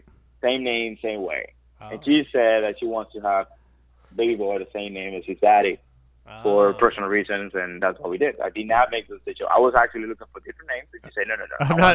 First of all, I'm not talking shit. I don't know your son's name. What's your son's name? Sorry? I said I'm not talking shit. I don't actually know your son's name. What's his name? Jonathan. Oh, it is Jonathan. Yeah, same way. Spelled the same way and everything. Jonathan Papi and Jonathan Papi and Jonathan Jr. JJ. Papi. Yeah, exact same way, double N, double T. Well, that's awesome. Nice. But how do you started drifting, and how do you got into the world of sliding Nissans around into your buddies? Into your buddies? Into your buddies' cars. Well, first of all, I did start in the Toyota Corolla 2-control 88 as a 1989 car. Nice. It's a front-wheel drive. Wait. E-braking that thing. Front-wheel drive? Yeah, that was the car I was just taking from my mom's garage. Actually, that was your mom's car. It was my mom's car. I took it supposed to go to grocery, and I just every time it was raining, I was throwing the car sideways. I was watching. Take an example as the initial best mounting videos, watching those guys what we're doing with cars. I decided to try that out and just sliding cars, and then I knew some guys that were going to the track racing, and so like 30 minutes driving from home, the racetrack, and I spent the Saturday day there, and after a couple of times I got to work with them, and what we did is after we finished the whole thing during the night, I go to the grass and start sliding the car. Nice. And then, of course, I get some money and buy a 240 as a daily drive, and that's how everything literally started. Nice. Were 240s sold in Dominican Republic, or they were imported cars? No, it was Readily imported available car from the U.S. Oh, okay. Yeah, it was imported car from the U.S. I got it from a guy who actually was Asian that had a CA 1.8. The KA? No, sorry, not the KA. The CA, the Japanese version. Yeah. 1.8. Yeah, there's a Japanese engine, right? Yeah, they have the Japanese engine in the 240. It was. Wait, wasn't that a 180 SX? It was not a 180. It was a 180 engine on the 240. Oh, okay. Was a complete U.S. chassis, and I still have that car. That's my first love, and I still have it. So I just got the car. It was my daily drive. I was doing the same thing, working on the track racing, and as soon as everything just was done, let's go to the back of the track and just try and slide the car. We started to do spins and worked out fine. They make a donut competition here. It brought 4 Japanese drivers with nice S15 and 180s to make a drift demo. Oh, nice. There was a lot of people in that day, and they asked me to be the guy who can kind of try to follow them. We did a pretty good job. We won the competition, and that got me sponsors. And then the rest is history. We got a bunch of good guys to drive together here, but make the first championship, and we won the first championship. And after that, everything got serious, a little bit more serious, I'd say. What is the drift scene like in the DR? Exact question I was going to ask. What is it? Okay, it was everything new, and as drifting worldwide it's something that people don't believe much. It's very difficult to find support and all that, so it's also difficult to find guys who want to do it. Yep. For 4 or 5 guys back in 2008, 7, around there, we got together. We started renting the track and got serious, get sponsors, and we make the championship. And so that start to call out more people, get interested in serious, like I said, and that gave us like something similar to 15 to 18 drivers by that time, and we invite Puerto Rico to join us with the competition. Like our drag racing rivalry between DR and Puerto Rico is huge. So we did kind of the same thing with drifting, and it worked out fine. We made the first official Latin American race, and it worked out really good. We brought by that time Casper Canul and who's this guy's name? I forgot the name. He's a journalist. I don't remember right now. But Larry Chen. He was a judge. No, that was not Larry. But they help us. They help us a little bit about it, and some things here and there. So we make more serious in 2010. 2011 was almost 3 years in a row that we won the championship. And that's when I decided to see what my options. I got the opportunity to go to Japan to be Ibisu. Oh. And Ibisu spent 2 weeks with Power Vehicles with Andy. Nice. And Kumakubo and Naoto. And those guys helped me out with some driving skills and improve a little bit my game. And it worked out really well. And actually, Kumakubo asked me to stay and kind of run the Team Orange with them. But I have to stay in Japan. And I didn't want to do that. I want to come back and keep having my life here in the DR. I would have just stayed. As I say, what you're bringing up right now is a dream for about 90% of our listeners. Is someone asking you like, "Hey, do you want to stay in Japan and be on Team Orange?" I think that yes, it must be everyone's balls would go into their stomachs. Yes, I would.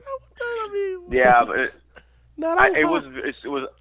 it was a lot cheaper to stay there, but I have to give up a lot. And I was dating what is now my wife, and I was having a lot of business going on here too. It was now your ex-girlfriend. Not a decision I wanted to make. No, it was not in my interest at that time. Your ex-girlfriend, now wife, is what you'd call her. Yep. Yeah. Nice. And after that, 11, I reached out Jim, and Jim asked me to come in and drive FD 2012. I met my friend Corey, and you heard the story about Corey, so you know. Corey's just sitting back down because he had to go make a sandwich. Corey, he went and fixed himself a sandwich somehow. Don't listen to him. I heard everything you said, Jonathan. It means a lot. He just called you a friend. Like I just met my friend Corey. You said, but a kissing friend. Yeah, that's what we used to do before we used to go on a track. It's like, all right, Jonathan, you ready? He's like, yeah, buddy. And I'm like, me too. He's pucker up. Just pucker up. Pecker up, Buttercup. It's gonna be a wild ride. Yeah, it's gonna be a wild one, buddy. I'm rooting for you, and we do grab ass and kisses and stuff. Yeah, it was a good time, man. That's what it was back in the day. So let's do another jump ahead. How did you get on Papadakis Racing? Excuse me, Papa Mama Kisses Racing. Oh, wow, that was a good one, dude. That was a good one. I've been watching Papadakis since back in the drag racing because like I said in the beginning, when I was with gasoline, let's say, I heard about Papadakis and his 4-wheel drive craziness at the drag racing. I know as soon as I got the FD, I met him. It was instantly I didn't want to. One of my dreams was to work with him, but by that time it was not possible for so many reasons. And things are just way and way. I switched to 350C with Chris, to 370C with Chris. Sorry. Yeah, which by the way, we've talked about that. We've talked about that on the show. The Heartbreaker, Christopher Forsberg. He first, he embezzled Corey, ditched him. Then he got you. And ditched you. He was like a more attractive, browner version of Corey, to be fair. Yeah, way cuter. And then he promised you the moon and the stars, and then ditched you, and did the same thing with Stoneback, and now he's pretty much driving your car. Actually, dude, that's a car you used to drive, actually, right? Mm-hmm. Well, yeah, that's that time the car was. I think we have the car now has NOS and better some things here and there. But I do believe it is a chassis. Okay, I hope Chris is listening.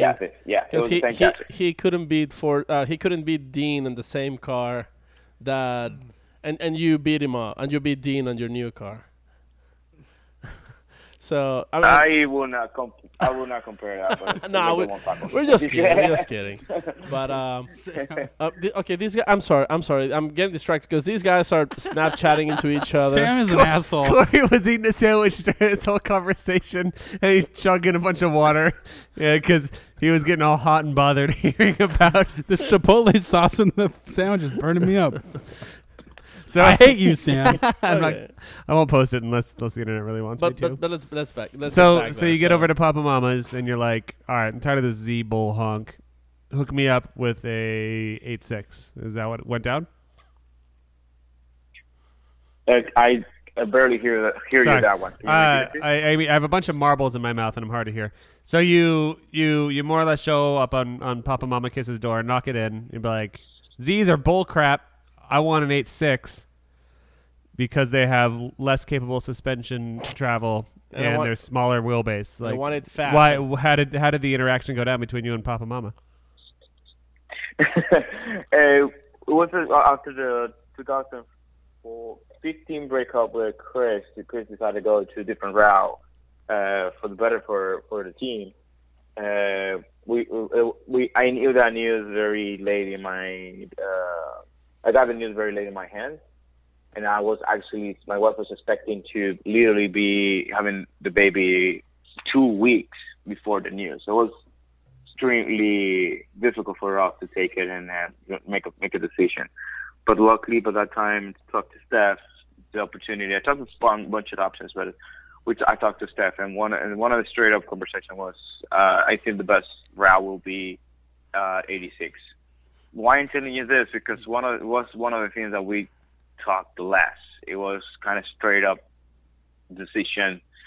It was not much discussion like, hey, I want an S chassis, or I want a Mustang, or I wanted this. It was just like, I think best combination would be 86 with this. And it was something that I get out of the way right away because I was having a lot going on at that time. Yeah. Well, it seems like it turned out good. Is that car? Does it have exactly the same drivetrain as Asbo's? Yes. Okay. So it's the same thing. It is the same engine. It's your 1020 and the Super Drift. Exact same thing. Okay. Have you not much change in that? Have you driven Asbo's Corolla IM at all? No time, not yet. No time. So do you think there's like a lot of difference, or do you think Asbo's car behaves pretty much like an FRS from your perspective? To be honest, we haven't kind of discussed that much because it's being just too fast for all of us. Like, put the car together, and you guys know this because you talked to Steph already. They put the car together in no time. Yeah. And then Long Beach came in, and then I came in. They have to rebuild my car or refresh my car. And then it was Super Drift, and then Orlando. It was literally no time for even discuss the difference between one and the other. If they did it, it's just inconscientiously trying to fix something or to adjust something to the IM. But it's proven that the IM is capable or more. I was gonna say you sure showed them. You sure showed them because his car doesn't work at all. Yeah, they clipped that car in no time. It's the second round of this car. It's actually the second time on the track. Yeah, in the racetrack. That's crazy. It's just impressive how fast they put this car together and make it work. And I'm amazed. Well, and the speed of the car. You have to see the speed. Oh, I saw it. That I have got. It's just it's super fast. Can we expect an Osbo versus Castro battle in the future, and what will be the outcome? Yeah, who's gonna win? I definitely looking forward to do that. Nice. It will be a fun lap. I know you're gonna. It will be fun, but I don't know what will happen. It will just be two straight up races, and whoever make the less mistakes will win. That's it. Paco, do you remember when we talked to Papa Mama? He had said that nope, don't remember at the end. No, he had said that he had kind of wished that he could just throw Osbo into a 8.6 because he said that would be easier. Because of course it'd be easier to develop the 8.6, and so at least in Papa Mama's mind, you got the better car out of the deal. Congrats, man. That's something that I'm aware of. And, he definitely liked my car. It's a very. I hope that you guys have the time in one of the rounds to come check it out, the car in person. It's a very straight, simple, good-looking build. Well, I was under there taking pictures the other day. I was taking pictures of your suspension. Outside, the body kits and such. It's just the build itself. It's just amazing. It's mind-blowing, actually. I love that build. Nice. How many? And I'm sure Steph too. How many groceries do you fit in the rear hatch? I can put cornflakes, yogurt, Pampers. Panthers? Yeah, sure. Yeah, I think it'll be fine. It'll be fine. I can. My wife told me that it's okay. We can take it for Nice. the little one. Does Johnnattan have a nickname? Yeah. What is it? Johnnattan Castration, the competition. Castrate the competition, Castro. Yep, that's right. And Johnnattan, castrate the competition. Castro's up next. Before you were here, we actually came up with a name for the episode. And Jonathan, Paco, do you remember what it is? Roberto Rogers. No. It was Johnnattan, or was it Juan? Johnnattan? No. Was it? What did you call him? Jonathan Roberto? No, it was Roberto Rogers. No, because Ricky Bobby is Ricardo. Oh yeah, Ricardo Roberts. Ricardo Roberto. Ricardo Roberto. So that's his nickname. That's the best we can come up with. No, I'm sorry. I don't have anything. Because Corey, you've seen the Wonder Bread comparison, the Maymays that Freddie Osbo started. Maybe. Yeah. Did Frederick start the Wonder Bread Ricky Bobby comparison, or is that born elsewhere, Jonathan? He was actually who pointed out. He saw a picture of myself with a new suit. Larry sent it, and he's like, "Dude, look at this. He looks like a."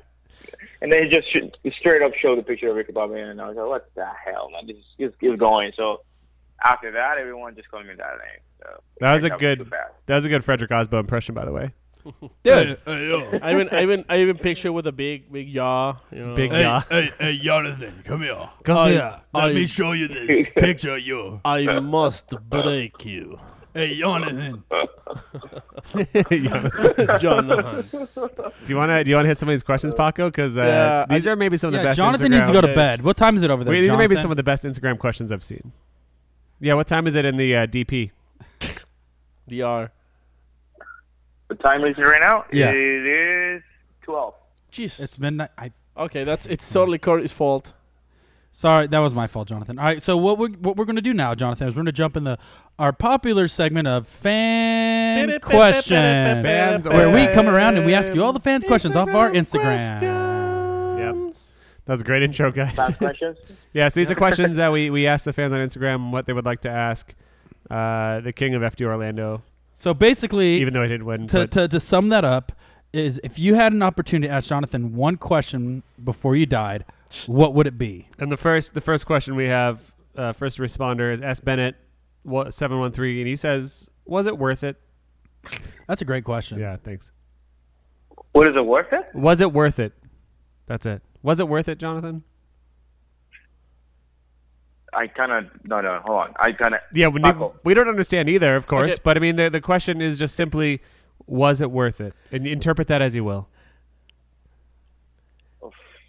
It is worth it. Yes, it was worth it. Awesome. That's it. Great, Perfect. great. Great answer. All right. Great answer. And then It was fucking worth it. That's it. there you go. Yeah, feel free to call out this silly gringo, man. And then second question, second responder is Ryan Collier 730. Do you carry those balls in a wheelbarrow or just have someone follow you around holding them for you? And to be clear, there's a lot of people talking about your balls on here. And just be you got a prepared lot for of it. ball questions. yeah. Oh man, Formula Derb. There you go. Here's another ball question. Antonio LLOV. How do you fit in that race suit with those such big cojones? What's a cajone? Cojones is the balls. I thought that was huevos. That's eggs. You had to talk to mom. You had to talk to Mama about that. Hey, mama, daddy kisses. No, but Mama Racing, they make the suit for that. Momo daddy kisses. They make it with a pouch. Yep. Okay, a little bit of more serious question right here. This is from our buddy Tommy Motto Films. Hi, Tommy. How much seat time do you get in between rounds? This is actually the first time like I said, it was a super drift between Long Beach and this one. In the FD car. I think I have to separate the seat times because seat times and in the practice car now with the FD rush and FD drivers is completely different. I wish to have the opportunity to drive more with FD level drivers and I'm not saying in the DR we don't have that or any other rounds, but it's a completely different game and the cars have to do with that too. But seat time is a seat time. Whatever you do. Now I'm doing also back to doing video games practice, and I started doing that this year again. Like having a play seat with steering. Paco just got fully torqued. Yeah, I get my you can look and see my arm hair just got Video games. pitch. How do you say that? Hideo games. Yeah, That's what you say that? What do you? It's called squirrely hair, Paco. What do you, Well, you mostly plays Mario Kart, right? To train? You're playing Mario Kart? what is it? Mario Kart or Assetto Corsa? Excite bike. No, I always been playing Gran Turismo. Gran Turismo. Hell yeah. Nice. Okay. Yeah. That's isn't. Yeah. Oh, yeah. Okay. Yeah. Wait, is that Grand Theft Auto or is that different? It is different. If you get to drift in Gran Turismo with the steering wheel, it gives you a lot of concentration to do it. And that's why I'm doing it. You need to try Assetto Corsa with the new FD cars. You'll be surprised how badass and accurate it is. I could try that for sure. Perfect. When are you gonna take? When are you gonna invite me to do it? Yeah. I'll send you a link. We might do a little bit of that on Wednesday if you're down. I'll let you know. Sounds good. Perfect. Can I do a question about yes. Hub and Bearing Drift? Please. In the DR, do you live right near the beach, man? That's a good one. That's a very good Jamaican accent. I don't live like near, but it's the water for myself from where I live is like 10 minutes driving, or the beach. One of the closest beaches, 20 minutes driving. That's not 20 bad. minutes? That's not bad. That's not bad at all. Hell that's, yeah. That's my aim, is to live Yeah. right that far. All right, it's Curtis Brew says, if you didn't run the 2AR Brew, which engine would you want to run in your Pro Car Brew? Bro. So what? If you didn't run it, I got that one. sorry, I was doing a thing. If you didn't run the 2AR in your Pro Car, which engine would you want to run? No, I don't. I have no idea which one it is. One other engine. 2AR. It has surprised me in so many ways. Yeah. And I drove a 2J. Drove, for just you guys know, a B8, the Nissan B8, SR20. bunch of different engines, and 2AR, the way that Steph built these engines is, I wish everyone's know how can I speak about it. And I believe the onboard that I just posted on my social media, they have some data for AAM, can say something about it, a little bit about it. But the feeling of driving this engine is just amazing. It's just like having all the best of everything in one engine. Wow. So I don't know what engine can compare with that, to be honest. That's a great answer. LS1. So hold on, though, because that just made me think of something, though, too, that I was thinking about while watching the event. And you can answer this as you will, because this is maybe a controversial topic. But you seemed a lot faster in competition than in practice. Did you turn it up for competition, or am I just imagining things? It is an imaginal thing, because the speed, of course, in competition, you just give everything out, and it's just not. Yeah. And everyone is paying attention. In practice, you look around, look around, and look back again. So you're not turn it on. Like, the competitions, just everything's just shut out, and Jared make a huge job. Oh yeah, amazing job to put everyone concentrate. The energy is up for sure. sure. So it's I think it's half and half, like concentration between what's going on and actually what is happening. It can be maybe 1 kilometer faster or 2, but I don't think it's that much. Yeah. No, I agree. I mean, the question reminded me because I was just thinking that you look good in practice, but seeing the runs that you did, like against Dean, like your car seemed incredibly fast, and I don't know how much to dial that into track temperatures or dial it into car setup, or if you hit the 100 horsepower button on your dash. No, you have to. I'm gonna be completely honest. Before it happens that even in competition was, if I'm not focused or I was not in the position that maybe I am right now, I was slower or sloppier than I actually was in practice. In practice, I was doing better than in competition for some reason. But now, it just, as soon as I'm doing good in practice, I can do it similar or better on the race itself. All right, Corey's Nice. got one. This one here is from Switchback Motions. After such an amazing battle with Dean, have you thought about entering the adult film business? Okay, next question. So yeah, he's That's already, a yes. Well, the problem is that he can't answer that because he's already in the adult film business. Right. So He made Mommy, Mommy, Poppy, Poppy 4. Have you seen that one? The fourth, that's like the fourth one. One from Seth Wright, 777, prom buddy from Vegas. He says, "Who the fuck do you think you are, shutting out America's crush, Mr. Dean? But bravo for slaying Goliath." So who do you think you are? Yeah, terrible question, but great question. Yeah, just move to the next one. 'Cause it's Just say C. C. I just a dude that I drove, and that's it. Nice, man. I like that. I like that you're He's just a still dude that humble drove. and nice. right. Yep. McKibben says, if you could change a Formula Drift rule, what would it be? Well, did you understand the question? Because I don't. Like, if I have to, well, I understand if I have to do something else besides FB, what would it be? no. If you had to change any rule. If there's a rule in Formula Drift. The rules. Yeah. The rules. I will say maybe helmet cam, 5 minutes to more. What I'm trying to get is the most we can spend on the track, Yeah. the better. Like I would love to put all the rules in favor to just put everything out on the track. Yeah. But would that maybe that, decrease the quality of the show for the fans? I would say less politics, but actually FD now the rules are pretty damn good. Oh, a driver that likes the FD rules. Corey mentioned a little bit about it. Like the previous year was complete different than what it is now. Now it's very straightforward, pure drifting. Just do the best you can, clean, and less dramatic. I would say the rules are very good actually. Nice.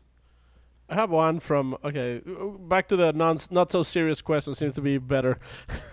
If you had to kiss Paco, Sam, or Corey on the lips, who would you pick and why? That's a And great a question. follow-up question: would there be any tongue action? Whoa. Shoot us up, puppy. Can we make Corey Paco? Oh, they want us to do it, Paco. Like so, Sam between Sam, Corey, and I. No, he wants us Wait, to do. He wants you two to kiss. Yeah, for him. No. The question is. No, that's the like he question, answered it in his own way, Paco. That's the question fair. is So for now you guys have Mr. to kiss. Castro. Paco wants it to be him, No, obviously. No. Okay. All right. Yeah, He's taken. Sorry, Finding Nismo. He's taken. Finding Nismo. Yeah, but That's a good name. that's by a the great way. name, by the way. Finding Nismo. There's someone that's actually a little bit bitter with us. Itsuki Mullet. Itsuka Mullet. You guys never read our questions. Well, are you happy now? When you were starting out, was there an FD driver that you would take inspiration from? Oh, that's a great question. Yep. Say that again. When you were Let me starting get it out, straight. in drifting, was there an FD driver that you took inspiration from, or any driver? We'll expand that question. Oh, okay, yeah. That's a very good question, actually. I would say by that time, between Tanner, Chris, and Frederick, those three guys were people that I like driving styles, and Well, that's the best answer I can give. Well, that's exciting that one of the dudes that was your inspiration, you're now teammates with. Twice. Twice. You're just going through them. I can't wait till Tanner Faust comes back again and you can be teammates with him. Yep. Yeah, Tanner Frost is a good guy. Yeah, I got to meet him and drive against him actually. So, and this last year in Seattle. Did you beat his ass? Sorry? Did you beat him? No, that's when Tanner went really far. No, I got lost in Tuxedo, I believe, with him. We got one more time. Yeah. But I did not beat him. Yeah. Here's a question for you. Yeah. Lady Z33, which is Rathina Gomer. Oh, hi, Ruthina. What advice do you have for us up-and-coming drivers that have a goal of FD in mind? That's a good question. The goals are go Pro 2 and drive with what you have. The best way is this. I believe, and you know this, Corey, again, we sometimes focus on just have the best engine with the best looking car, and we forget about driving is what make the car go fast, have power. Let's say. I believe that we got to focus on just burn tires, practice, and that'll definitely make a huge difference. And definitely, like I said before, I wish to have the opportunity to drive Pro 2 and spend 1 or 2 years driving Pro 2 and then go to Pro 1. Good point. Awesome. Hold on, I had one that I just lost. We got one more for you. This is going to be for the grand finale. We're going to get up close and personal. Chris JDSS says, this is not, I don't know where you're going with that, but I'm not, this isn't personal. It's just, how hard is it mid drift to come off the banks like that in FD Orlando? And how does that affect you in the car? Coming off that hard bank. You mean how hard did Chelsea hit me? Well, Chelsea hit you after the transition. They won transition at that track. But what's it like being in car and coming off that first bank onto the ground? Because I've got tons of footage of car suspension bottoming out and drivers physically like shaking in their seat. How does that feel, and how does that affect your driving when you go from the angled bank to flat ground? Sorry, I misunderstood the question. Yeah. No, it's okay. It is in our car in the beginning. Well, I think in the 370s it felt really rough, but coming up to the GT86, some reason it's very smooth. And I kind of got a line that I don't feel it that much, and the transition is I'll try to always do it before the up session, and it worked out fine. I'll say that maybe Jersey is worse now with the new up session. Orlando is getting better and better, and I think everyone adjusts to that suspension wise. Yeah.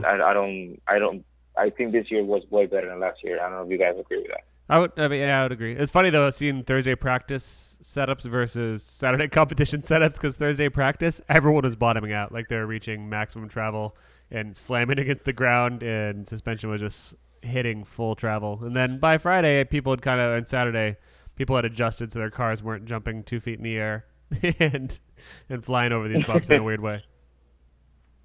All right, well, I have one. Definitely. One last question, real quick. Heavy choice right here. S14 Jaime FC.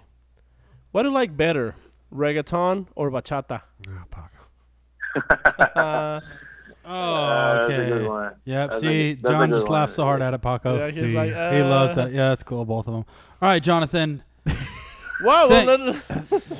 What if he's what if he likes rock? I don't know instead, what these or- things are. Yeah, nobody Metal. knows what that is. So everybody in the audience is like, okay, cool, reggaeton. I just like music. Let's put it that way. I like music. Yeah, he said rigatoni. Okay. I thought those were types of pasta. To be Yeah, fair. that's why I said rigatoni. I hate both. Reggaeton, Okay, bachata, they're cool. both What about spaghetti? spaghetti? I love spaghetti. All right. Okay, But so not as much Yeah, as we Corey should. though. not as rigatoni. All right, so that is literally every question that everyone asked, and if you didn't hear it, then that's because you didn't ask it. Just kidding. There's 15 to 50 Those to 500 other questions. Yeah, 85 questions. but I'm sure if you asked Jonathan directly, he would be happy to respond to any of your questions as long as they involve kissing one of us. And anything else you want to say about your experience in Orlando or going forward before we send you off into the Dominican public night? No, dude, this was an amazing round, and I think the big point that we should have here is not just Johnnattan Castro. Is I think this is going to make history for the sport, and you have to see it that way. We wish to have more battle like this. Yeah. Not on Johnnattan Castro and James Dean. I hope that the whole field be able to drive like this and put the show every round and every race like this to make the show better and have opportunity to bring more sponsor support, and we be able to do what we love to do and have more opportunities and drive in different tracks with different drivers and share what we're doing. And that's I believe is the result of this round. And something funny, because I talked to Ryan Sage right at the podium ceremony when they were doing it, and he told me he got emotional, and he thanked me for something that I never expected was gonna someone gonna tell me. It is to thank you for bring back the spirit of the sport, and Oh wow. and that kind of hit me in a very good way. And it's not taking this as success, a personal success. I think this is more like a success for Formula Drift and the drifting community. And that's how we should look at this and use it for our advantage. That's what I believe that we should be doing. That is an incredible story, actually. nice, yeah. That's really awesome. Well, thank you for bringing back the spirit of the sport. Because after this battle, thankfully, no one's talking shit online. Everyone's super happy about drifting in general.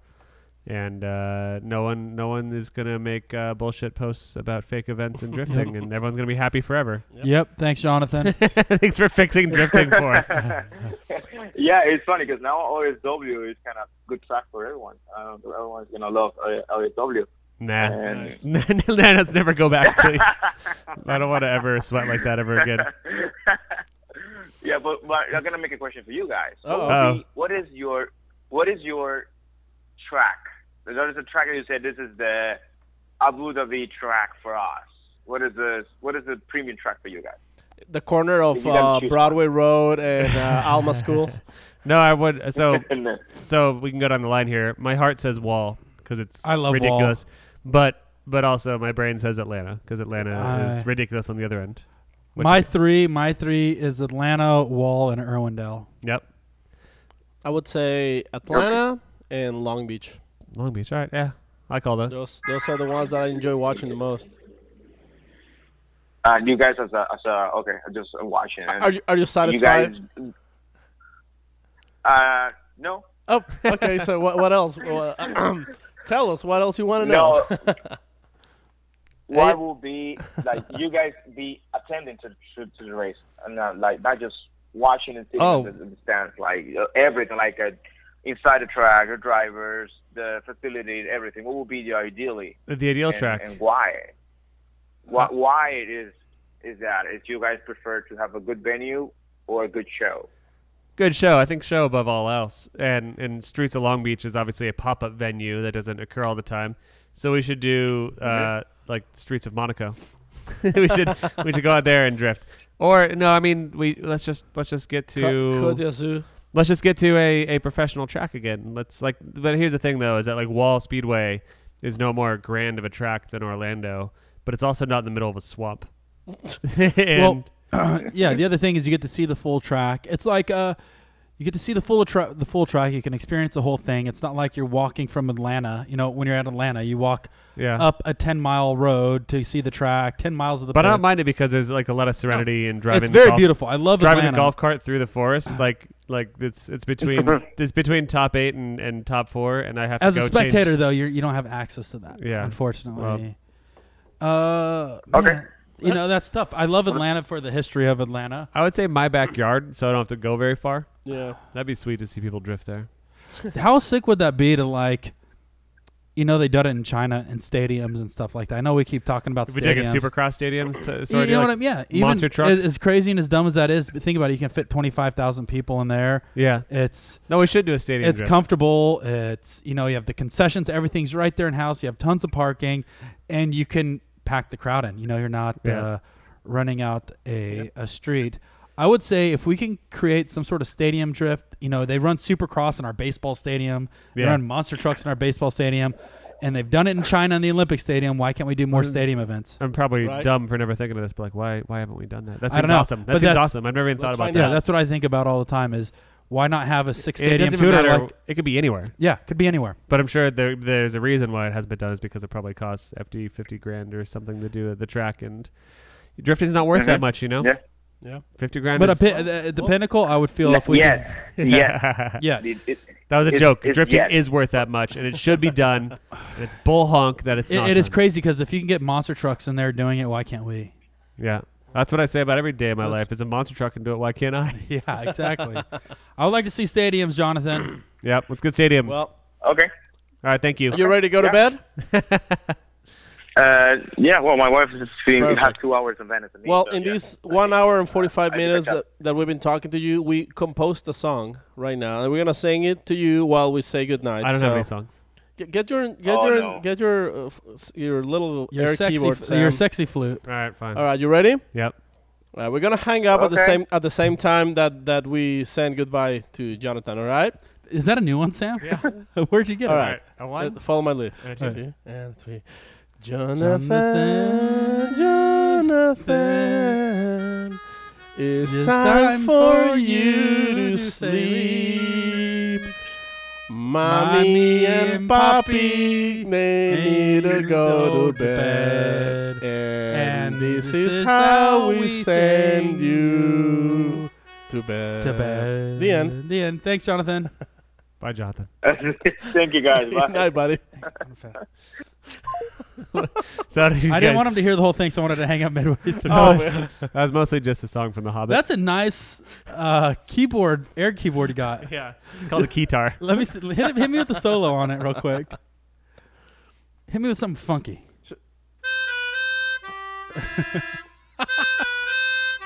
Welcome. No, hold on. What's Jeff Goldblum? What does he say? You goddamn son of a bitch, you did it. I'm so happy you're late for this episode. Yeah, Corey. Corey, when you hear the You have a intro to this surprise. episode, you're going to poop yourself. Why? Just Yeah, you It's missed all good, out, it's all good. dude. Which, by the way, should we even talk about the rest of the round or not? we can make a shorty out of it. I think it was cool. I wasn't there. I wasn't sweating. Everybody was complaining about heat it again, got even hot. though it was a month earlier. It got hot. No, it still was record-breaking I did temperatures. It was hear about Pro 2 guys complaining about tires, and the tire guys not prepared. insane. So I hope to talk to K-Law, the winner of Pro 2, at some point here. K coming up. Lolo. Kevin Lawrence, because Njuku K. I Lolo. heard that they had to acquire tires in a unique way to keep running. They had to glue them on. Yep. We should talk to God. Who? What? Never mind. Hey, what's the point standing right now in FD? June Mang's first. And then Bubba Drift second. Byron Drift. Reese Millen sixth. Yep. Conrad Grunwald's 5th. Yeah. Sammy Huben. Kenny Moen is 8th. Yep. Daigo Saito's 9th. Rookie of the year once again. Yep. He's going to come back, be a rookie this year. All right. And then who's in 12th? So far, okay, no. Oh, you're going for the new one. Yeah, the real deal, the whole shebang. Number 1, Frederick Asbo, 158 points. Number 2, James Dean, 142. Number 3, Ryan Twerk with 122. Number 4, Michael Essa with 119. And number 5, Von Jaden JR with 105. I don't know where that high. It's fun. Turk 5. is up there, 3rd. Yeah. Yeah, you had him as a potential I think championship winner. Yeah, hopefully. I hope this is Turk's championship year. Unfortunately, I think that Where's Forsberg? I think that team Forsberg got bumped here. I think the bad guys from the Mighty Ducks are The Mighty Ducks prevail for it. All right, hold on. Ducklings. Let's finish up the top 10. So you got wait, who's sixth? let's see. No, this is 2016 for some reason. Okay, well, What the while you're hell? looking that up, notable things that occurred in Orlando. Dye made the podium. That was a big deal.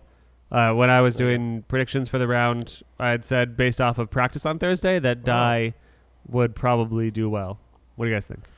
Dye is sitting on position number 8. I didn't ask what position he was in. I was so, asking. So I was saying it's that a possibility. It's a possibility. I mean, we saw him podium this episode. you didn't even hear the question. You fuck. Paco wasn't paying attention. I know, neither of you were. I'm trying to pull the I'm the aware stats. your phone's very interesting, but okay. So Dye, Yep. did well, Correct. and he hasn't most of the time for Right. the past few years. And one of my predictions on Thursday was that Dye was going to do well because he right off the bat on Thursday was manhandling that track. What do you think about that? Why is Dye doing well here?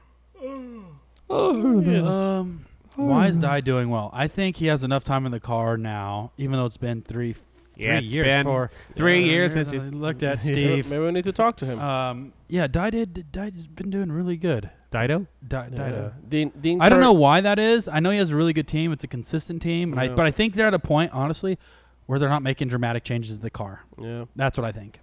Dean Kern is sitting in position number 6. Alex Hillbrun, position Dude, Hillebrand 7. from second place in points to 7. Well, he 7. lost. He lost in He top lost to 32. Cameron Moore and In top 32. yeah. man, what a beating. Bakshi's on number 9. Chris Forsberg, number 10. How many points does Forsberg have? Let's see. 87. That's always tough when Forsberg and Turk had to go against each other in top 16, Yeah. which is rough because you're on the same team and they're good buddies. So there's no. I don't think there's much. Do you know what they should blood. have done? I don't know why they didn't plan this out, but doing Take the each same other run. out? No, do the same run so the judges can't pick who they want to win. And send them both on. Yeah. That's probably the right move, I would say. what's- JR versus Pollock. Always fun to see those two Dude, go. what happened to Paul? He just drove his dick right up his So butt. I knew when the battle started, I was like, one of these dudes is gonna hit each other. I know. It's like there's no way this is gonna be a clean battle, and there's no way this is gonna be a easy or not. There's no way this is gonna be a call for the judges. Like, well, this guy drove pretty safe. This guy also drove pretty safe. We better go with whoever did the cleaner run. No, someone is gonna end up on the other person's well, I don't know car. why Vaughn purposely spun out after that hit. right? Oh God! Don't even get started. I even took pictures of the gigantic tire mark on the fender in case people were like, "Well, spot on purpose." No, there was Something. there was a very very obvious hard contact. I've got thousands of images to prove it. Don't you even start. On a serious note, here's the thing: there's only 28 people on the rankings, and the 28 is Georgie. Well, Byron is strong Gotcha? enough to count for everyone. Right. So Byron's So- in 29th, 30th, 31st, and 2nd. Yeah. Here's how I feel: is that aside from the kind of boring Byron watches, I don't really give a shit. Like, let's take away just two of the brackets at this point. Like, I don't care if it's the top 28 drivers. Like, let's just cut Top our 28? losses and call it 28 drivers at this Well, point. but that kind of puts one side of the bracket kind of like. Well, No, that's getting 28, rid of you got one side on each side. One on each side. Okay, that's right. I don't really give a shit. It's a tight show at this point. True. Like I think the buy runs are bullshit at this point. Let's get rid of them. If we're gonna have under 28 drivers all year, let's make one buy run if it's 27. we need to talk to Byron. Well, let's talk to Let's Byron have him on next the show. He might be calling in right now, actually. Yeah. Okay, here he is. Oh, good on, Mike. Oh, that's who's this? Hey, who is? Oh, good on, Mike. My name's Byron. Dreaded. Byron. Hey, what up, Sam? I heard of you before on the internet. Byron, so Yeah, good to Sam. talk to you. So, what's it like driving 5 times in top 32? Man, you know what? Nice thing is I don't got to change tires, and you know what, Sam? What? I don't get tired driving 5 runs. But it seems like you always lose. Whatever happens, the driver you go against keeps moving on. Well, my spotter tells me, he goes, do you want to go home or you want to keep running? And you said go home? Yeah. It's easy. What's your favorite video game, Byron? If I had to pick one, I would probably say Mortal Kombat. Yeah. Yeah, 1, 2, solid. 3, 4, 5, First 6, one. 7. And I'll tell you why. Why? Liu Kang? Bicycle kick? No, because I remember Johnny the Cage. extra blood code. What's the blood code? It's ABACABB. Yeah. Yeah. Solid. That's for Sega. What about NES? SNES? Yeah. I don't know what that means, Sam. You're a good guy, but I don't know what that means. All right, Byron. Well, so here's a question from Okay. Instagram. Well, What gives you the right, Byron? do you know what? FD invites me out every round, and do you know what? They treat me good. Yeah, five runs in top 5 32. runs. I get unlimited practice. I don't have to pay dick to be there. So here's the Wow. thing, though, too, is that even though you've never made it past top 32, you're the highest in points right now because you got 5 Yeah. top 32 places. Yeah. Do you know what's nice thing about 5 runs is I let my friend drive the other 4. Who's your friend? Well, I usually do it depends who I go against. You know, Yeah. I like running against Turnick. Yeah, turtleneck. Yeah, I like running against him because he's a straight shooter. But I know when they put me against that Osbone guy, I don't like running him. Why is that? Well, Paco, sorry, I heard Yeah, you rudely like, interrupt. Do you remember when Paco, you? don't interrupt Byron. With you no, yeah, well, Don't no, in- I'm totally. Don't. What? do you- Hey, Paco, don't- talk to me, man. You crazy Spaniard. Do you remember when you Easy, almost Byron. beat Jeff Jones? I let Jeff Jones win. Well, you know almost why? beat him. Jeff Jones is the man with the plan. You know, a lot of people come out there, they drink that Doc X. Boy, his pit turns up, man.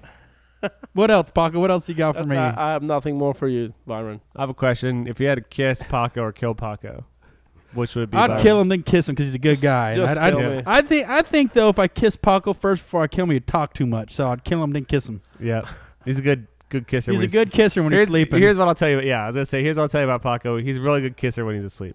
He doesn't know about it. No, If he doesn't know about it, he fucking. he's one of them kiss and tell kind of guys. And Yeah. I just like it when I don't have to say a single word to him. after. And here's the thing to tell nervous. all the fans that if you get a chance to catch Paco asleep, just kiss him. Just give him a Oh my smooch God. on the lips. Yeah. All right. Well, Bill, you know it now. He gives Hey, a little. do you know what we tongue. should do, guys? The cat is out of the bag. We should have a kissing station at next event. Oh, we should do $1 for each of Yeah, us. everybody gets to kiss Paco only. No, Corey. Well, you're the No, one. It's your I'm gonna idea. be the carny guy who's collecting all the money, saying, there "Come you right go. up." And I'm gonna be $1, and Paco's gonna be 1 peso. Good luck with that. Yeah, Paco's gonna walk home with like 20 cents, 20 pesos. 20 American.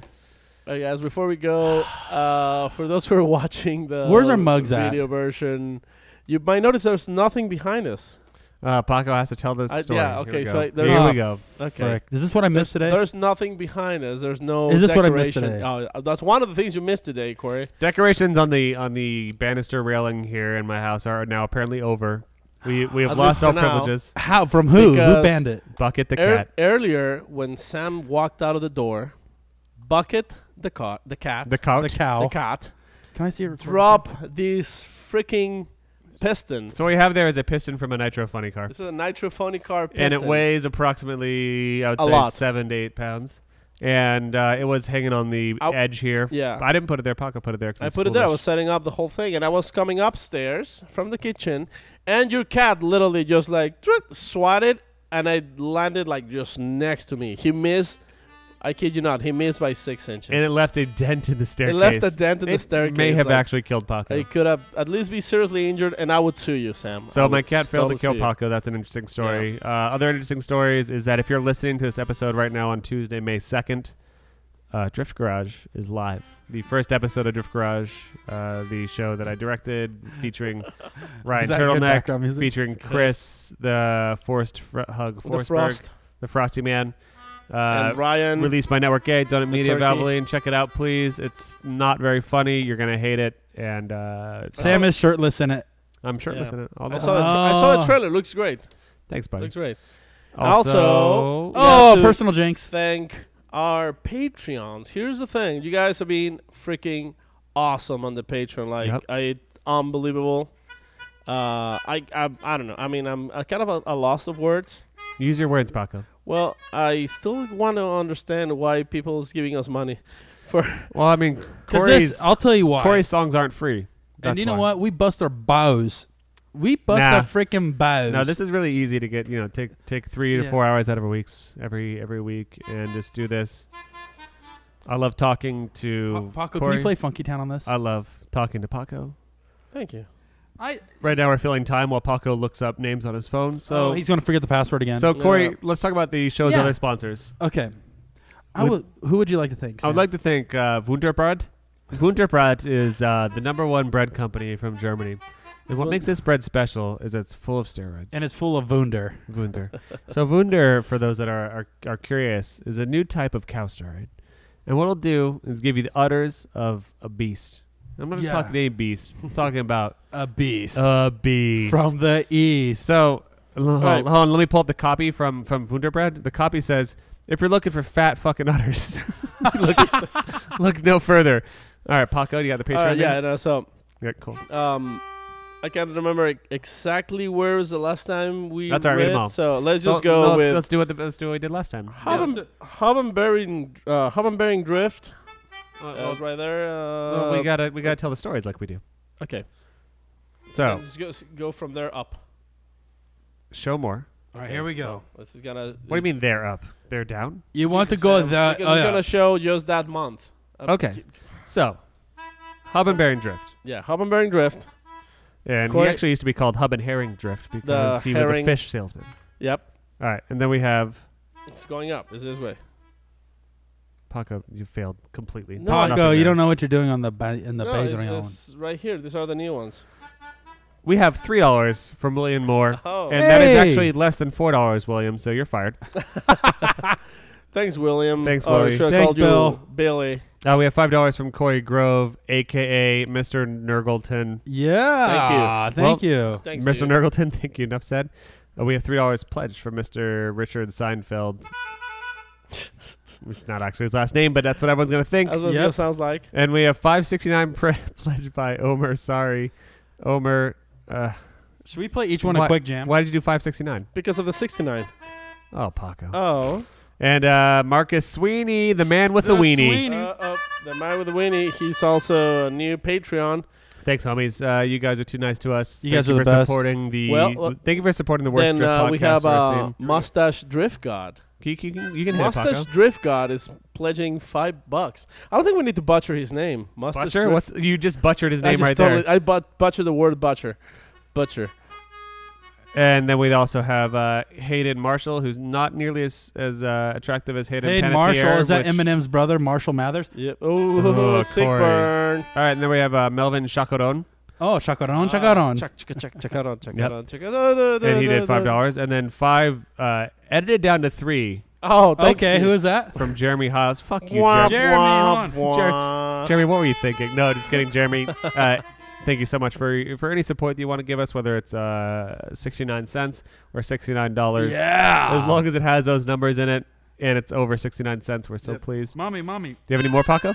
I think that is it. All right, so Corey has a $1,000 song to play for you all, and that's a Jurassic Park song. Corey, let's hear your best. Let's hear your best take at it. I was actually trying to play Funky Town. Paco, can we end the episode now with your permission? Town? Can we just do this? Paco, I'll do Paco will do you- Funky Town. You 'cause blow I- it. Jesus. No, you All right. blow Can we it. end the episode with your Yes. permission, Paco? Let's All right, end so the it's- episode. We'll send you guys back to town with Funky Town. Yep. Don't forget to look for Drift Idiot at Drift Idiot And for watch Corey Drift Garage Hosford or and else. at Corey Hosford and And at myself. Paco at Flute Sucker. I mean, 2F yes. Performance and Tofu Drift Fan. All right, we'll send you guys. Good night.